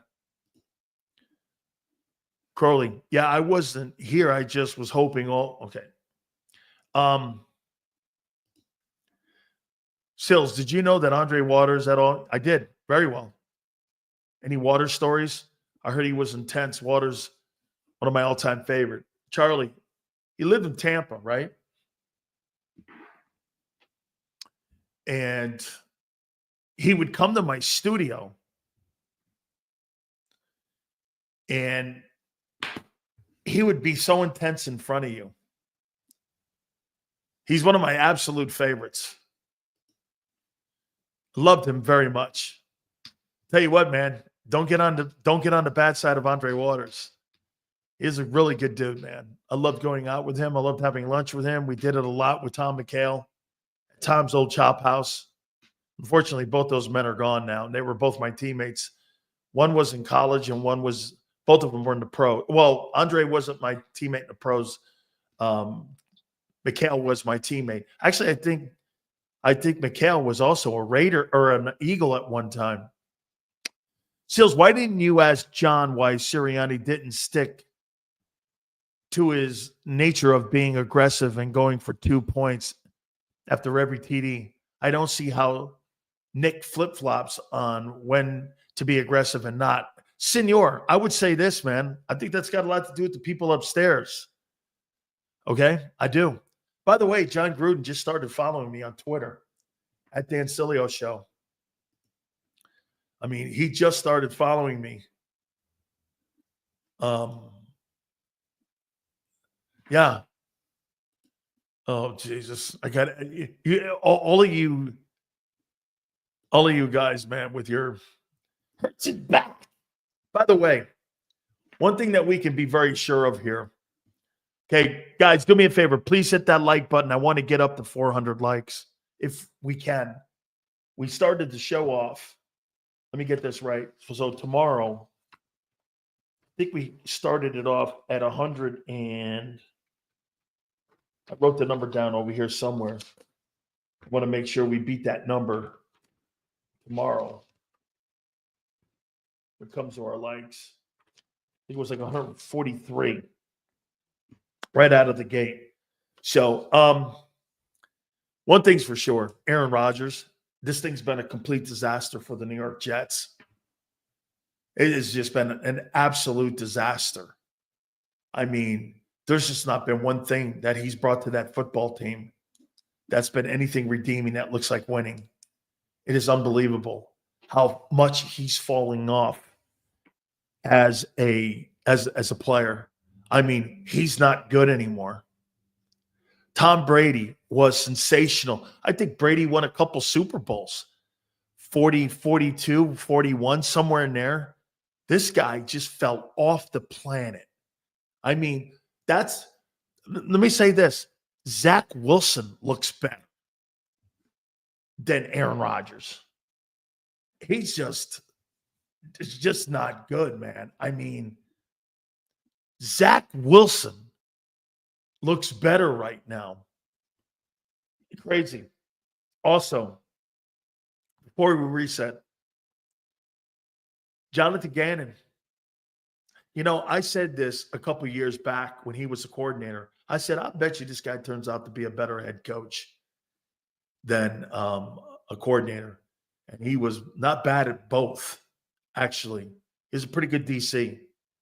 Had one of the most historic defensive runs with the Eagles, with that 70-sack team, number 2 in pass defense. You know, hey, when you're number 2 in pass defense and you're number 1 and number 2 all time in pass rushing, you've had an historic defense. Hey, I'll say this to you. Can I say this with confidence? Hey, older Eagle fans, wouldn't you say that the 2022 defense was better than Gang Green? No. Was more accomplished than Gang Green? That 2022 Philadelphia Eagle defense is more accomplished than Gang Green. I don't think they were better because the players you had on it and the coach, but they got to a Super Bowl. They got an NFC championship next to their name. The Eagles don't. Now, I get it. The Bears were in that time, 49er teams, the Giant teams, all those great football defensive teams that were in the NFL at that time were fantastic and some of the all-time greatest defensive of all time. But I'm talking Eagle-wise. 70 sacks, more sacks than any Eagle team in history. Number 2 in pass defense, winning an NFC championship. I mean, Jonathan Gannon did more with a defensive football team than Buddy Ryan did. Right? I mean, people don't want to hear that in Philly because Ryan was such a character. But at the end of the day, Jonathan Gannon's defense did more. It's crazy to think. Hey, nobody wants to say that, but it's true. Right?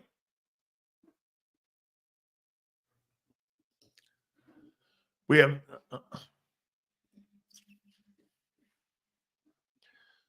when they would all edge up on the line in the white jerseys, Emmett was sensational. He was. Emmett was a great football player.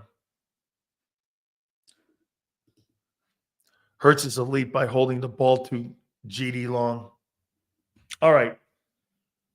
So let's reset here. Was this a takeaway game?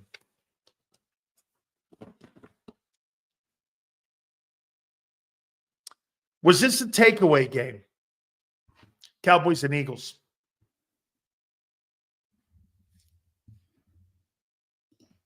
No. Was this a takeaway game?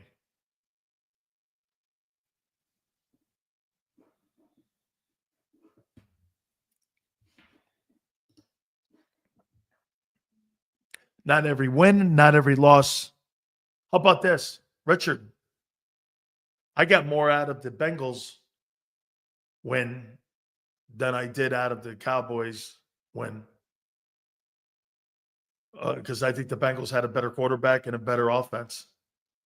I took more out of that game than out of your game against the Cowboys. I didn't really take too much out of that game. Nothing. Except that your young kids played well. Here, let's look at it.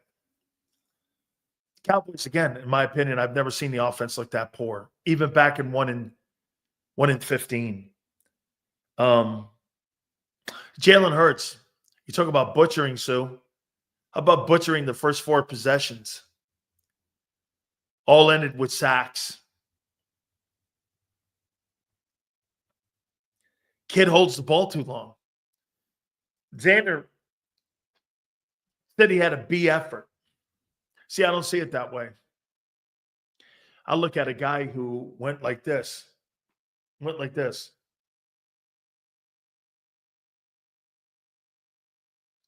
Like, it went from here. Dude, I don't care how anybody looks at that first half. 2 turnovers and missed passes and taking 5 sacks in the first half. I don't know how you come away thinking that was a good half. Wasn't. I don't care what. And they had 14 points against a team I thought they would put up 50 points on. I thought they were going to put up a 40 burger for sure. Okay? But they were down here. He was down here. And then when they started running the football, the dynamics of the offense changed because that's what they do best. The dynamics started changing more. Here, look at this. He holds the ball to a 7-2 record. You big old dummy. In my Fred Sanford voice. Yeah. He won 11 games last year. Didn't mean dick too, kid. Here's another guy, 7-2. And you're not favored to win the Super Bowl. There's 7 other teams ahead of you. They got better records. Why? Okay. Your record don't mean shit right now, kid. Not how people look at your team. It will when it comes to home field advantage. 10-1. There we go again. Another one of these guys does that stupid shit. Seals, we seat the fourth quarter.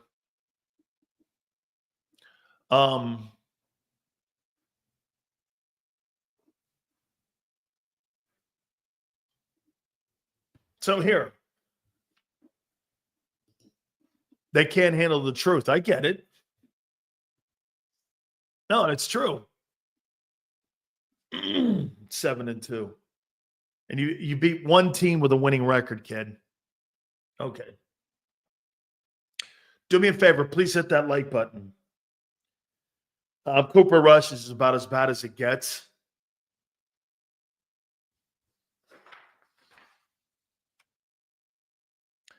The defense is playing exceptional football. It really is playing exceptional.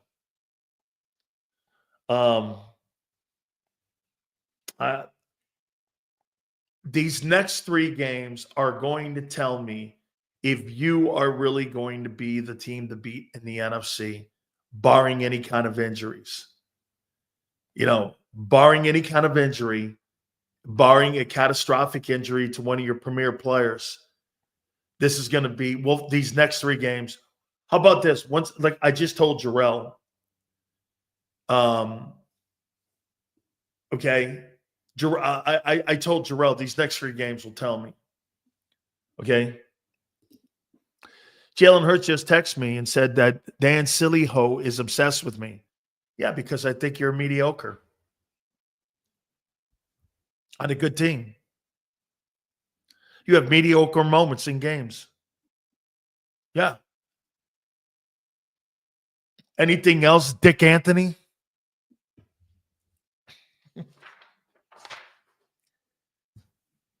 By the numbers. Come on, Dick Anthony. Got to bring more than that one, kid. Dual threat. I'll tell you what. Does Jalen Hurts have a better chance of leading the NFL in rushing touchdowns than in passing touchdowns? Oh, yeah. Look at Hurts, man. What a wishbone quarterback, man. I love Hurts. Let me take a look at this. Let's take a look at Hurts' rushing. Does he have a shot at – hey, by the way, somebody do me a favor. Where is Hurts right now in rushing touchdowns in the NFL? Where is he in rushing touchdowns in rankings in the NFL? Where's Hurtsy?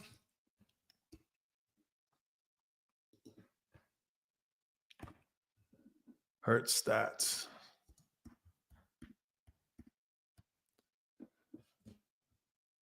Where is he right now? Jalen Hurts rushing touchdowns. Okay, passing touchdowns. He's got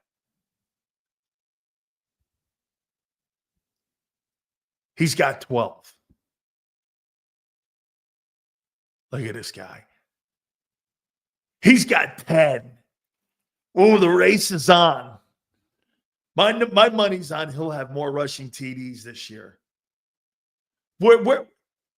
Hey, Lucius, who's got the most rushing touchdowns right now in the NFL? Is it Jalen? Oh, my God. Jalen Hurts is going to lead the NFL in rushing touchdowns. Oh, my God. He'll never lead the NFL in passing touchdowns, but he may lead them in rushing touchdowns.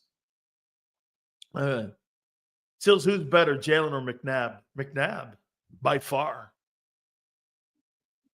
Donovan McNabb's a better player. Look at this guy.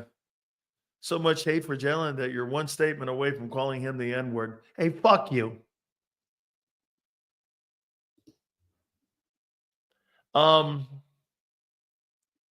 Let's see here. Half of the, I don't want to read that one. The youth and speed of tackling on the D is exciting. It is, Charlie. Absolutely. It absolutely is.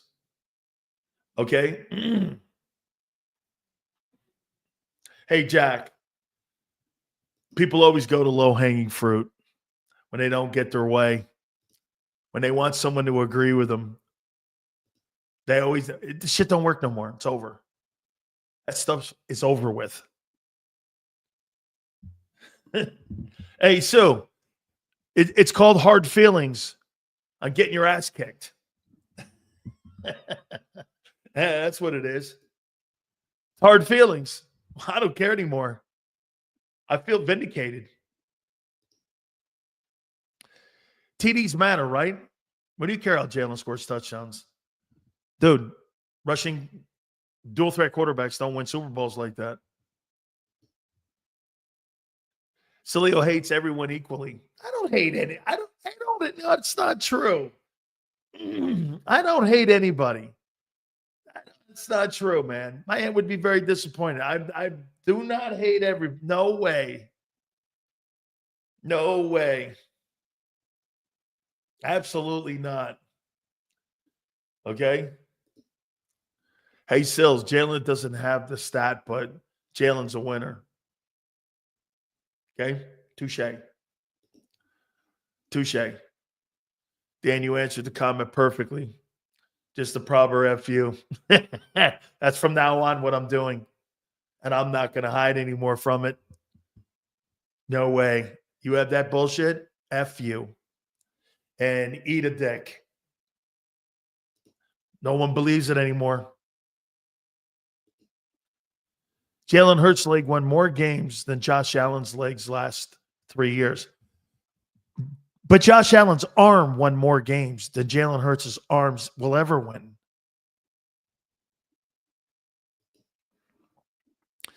Commanders' defense has been playing well. It has. It has. Sills, there is. And by the way, too, Lucius, I think what you're going to start seeing is more of these players coming out of college. Okay? They said Trump wouldn't be president. Now he did it twice. All right. Okay? All super chats go to the top. Thank you. To come here and watch so-called racists is insane to me. I didn't think of it like that, Flexin. Hey, Flexin. So people come here to watch like an internet racist, they said. Yeah, I didn't.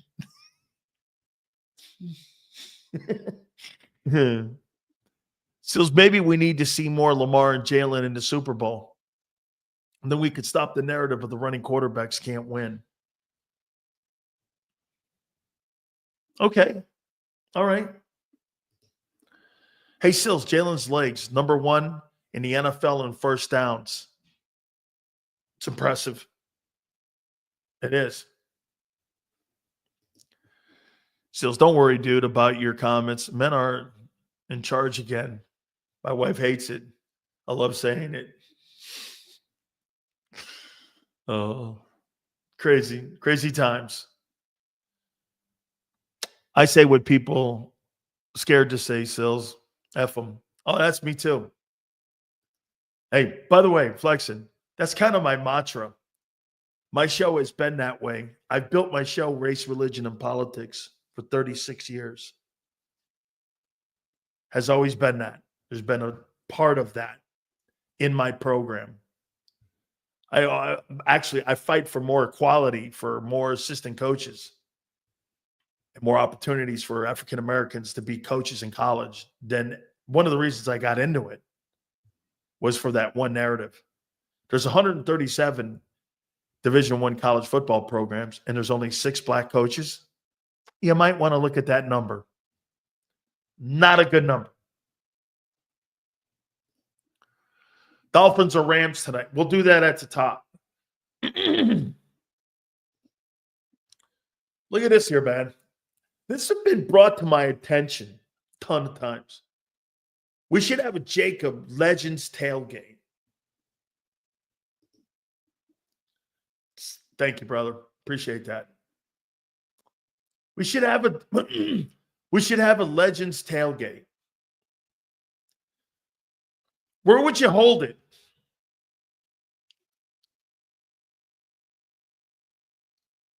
Where would you hold it?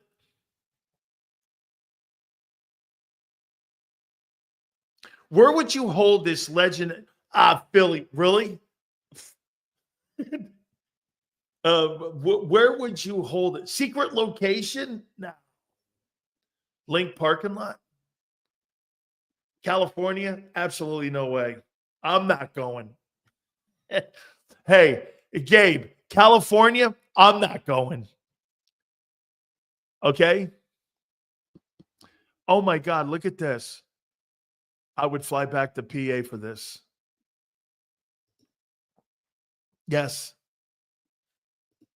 Sue, don't worry. I'm not going either. Now, this must be a secret Xander. Because Xander getting me out of my area.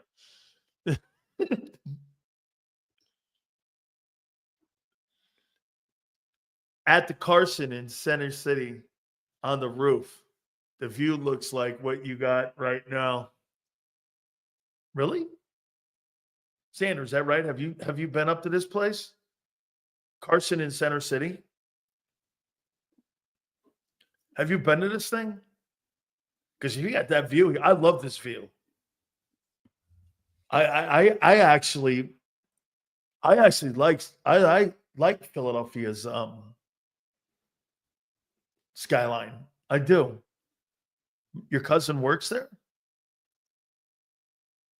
Okay. Let's see here.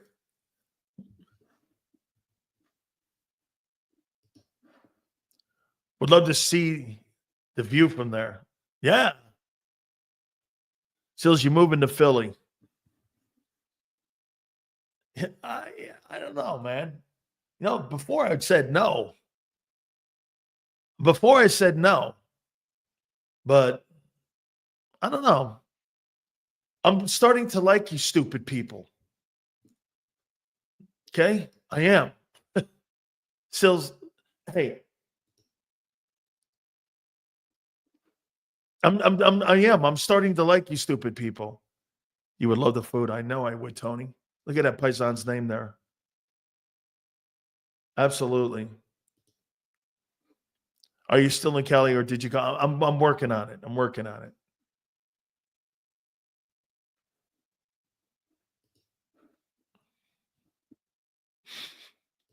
Senor, we have to still meet. All right. Listen, I'm gonna give you again the takeaway. Dude, Washington and the Rams and the Ravens game are going to tell me all I need to know. Then after that, it's going to be about health. If you win 2 of those games, 2 of 3, here, if you win 2 or 3 of those games, you'll be the leading contender. Here, I'll bury the lead. If you win 2 or 3 of those games, you'll be my top contender for the NFC. If you win 1 of 3, you'll be a top 17. If you go 0-3, you'll be a 9-win team, like I said.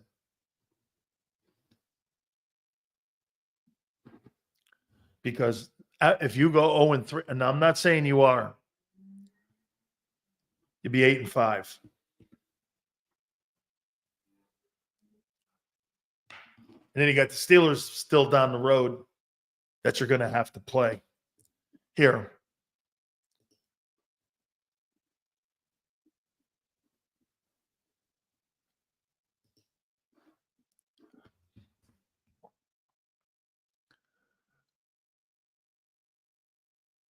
Washington, Rams, Baltimore, Pittsburgh, Washington. The last 2 games of the year, Dallas and the Giants, that's not going to be shit.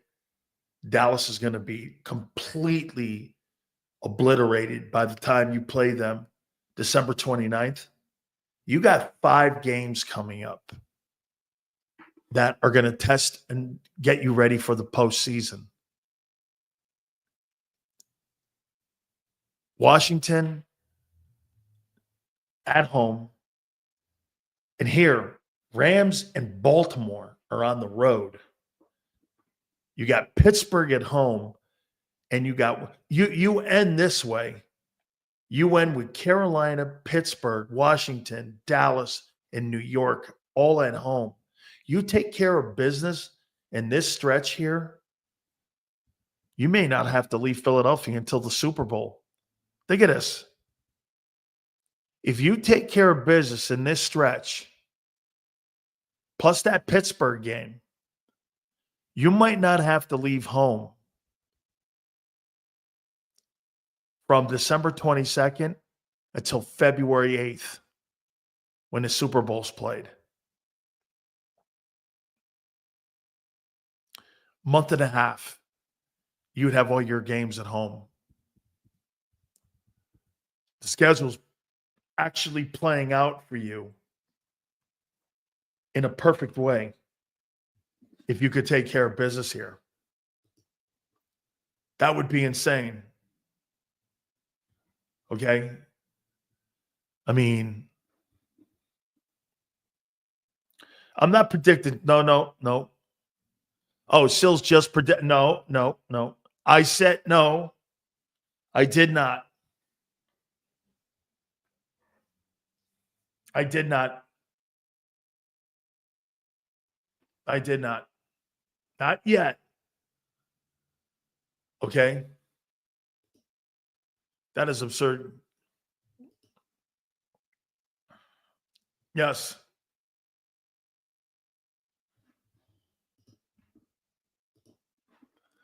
The Eagles were the team to prevent the Patriots from a three-peat in 06 and 08. They'll be the team to prevent the Chiefs in 22-24. Jarrell, Jalen Hurts versus Patrick Mahomes in a Super Bowl? I don't think so. Okay? I don't think so. Come on, Jarrell. You can't mean that, man. No way. We will beat the Commanders, the Ravens, and the Steelers. And Sileo will still have something negative to say about the Eagles. What did I say negative today that was wrong?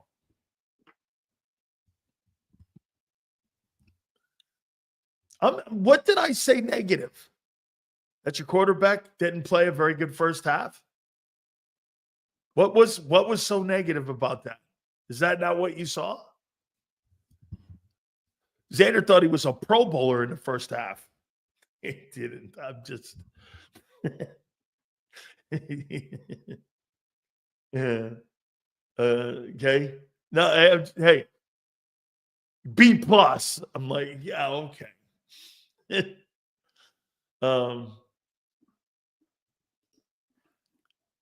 See how Sills just said Mahomes versus Jalen Hurts? So now you're reading into my words now, right? Okay, senor. Hey, Wayne, I saw you on my Twitter. Thank you. I'm there now. Was born and raised in Bucks County. My dad's uncle was the head groundskeeper for the vet. I go back all the time. Nice to visit. Can't live there anymore. Hey, boy, in California? Hey, let me tell you something, Wayne. That's pretty cool, man. Your old man must have seen a lot of great athletes going through the vet. Okay? Got you, Tony. Considering we were going against Commanders' defense, Steelers' offense didn't do that bad. I think the Steelers are playing. Hey, boy, I'll tell you something. My favorite coach in the National Football League is Mike Tomlin. Man, I love that coach. I wish I could play for Mike Tomlin. What an absolutely insane coach he's turned out to be. I mean, get this. I was talking to Carl Dunbar and Alfredo Roberts, who's on that coaching staff, both my former teammates. And Kevin Colbert is a senior executive who's been on this program, a former general manager of the Steelers. And he said that nobody in the coaching staff wanted to pull Justin Fields. Tomlin was at the head of the table with the entire coaching staff because he goes like this. No, we're going with Russell. It was him and two other coaches out of the 25. And he goes, no, I'm going with Russell Wilson. That move looks pretty good now. I love him, man. He is all about team. He runs that ship. Man, I'd love to see him get another Super Bowl. He is so my favorite coach. I love the way he talks to his guys. I love the way he motivates his guys. I love the fact that every coach in Pittsburgh since 1969 is a Hall of Famer. He is such a great coach. And you know what? I think him and Jalen would be a great fit. Let me tell you this, man. You know that conversation a couple of years ago that the Steelers potentially could be looking to get another guy? Dude, you ever fired that guy? How fast do you think that guy would get hired? In 10 seconds? All right. I'll give you my prediction here in a second. Miami versus the Rams tonight. Hit that like button. Keep it here, National Football Show. If you missed any of today's show on the JAKIB Media channel, listen to the podcast on your way home. Available on YouTube, Apple, and Spotify. He's blocked well and tries to cut through the middle. Oh! Your gut says Miami is going to win, and you should take the over. Your gut also said your NFT selfies would only go up in value. They didn't. But your head is on Sports Grid and knows the QB is in concussion protocol. The backup has a 45 QBR against the zone coverage. The New York D has the most sacks in the league. So yeah, trust your head. It's smarter to be on Sports Grid.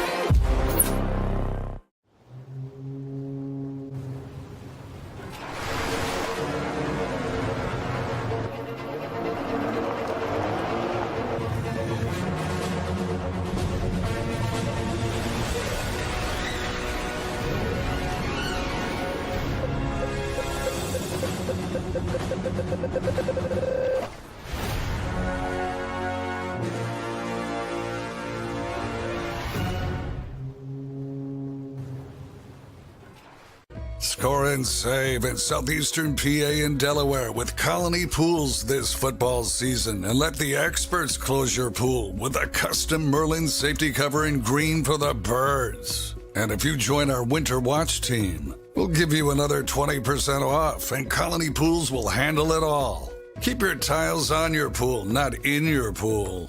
Fly with Colony right now, Birds fans. Visit flywithcolony.com. I get scared sometimes. Of a lot of things. Joining in, Decisions, the dark.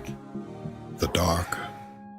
But I once heard someone say, But as I always say, it's okay to be afraid as long as you face the fear. and keep moving forward. Wherever you are in life, count on the name trusted in insurance for over 80 years. Independence Blue Cross. Hi everybody, my name's Jason Lombardi. I'm an inspector at DryTech. At DryTech we offer three major services, the first one being basement waterproofing. The second service we offer is foundation and structural repairs. And then the third service that we offer is mold remediation. If you feel you are having a waterproofing issue, give DryTech a call or check us out online.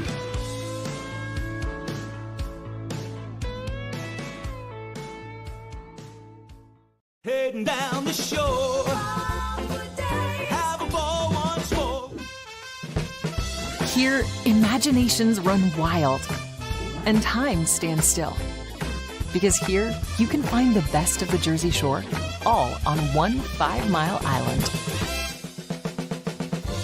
So leave the old you behind and get lost in the woods. Wild, wild, wildwood day. Plan your stay in the Wildwoods today. EAGLES. Eagles.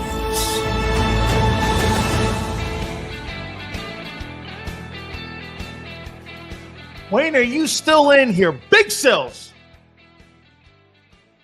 Hit the like button, please.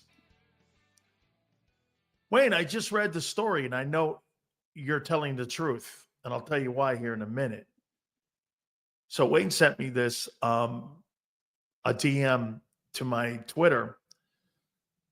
Not trying to bug you at all, but I was wondering if Jerome Brown ever told you about breaking down in Fort Myers. His car was giving him trouble, and he stopped into Dixie Buick GMC, and my dad was there as service manager. He got him fixed up.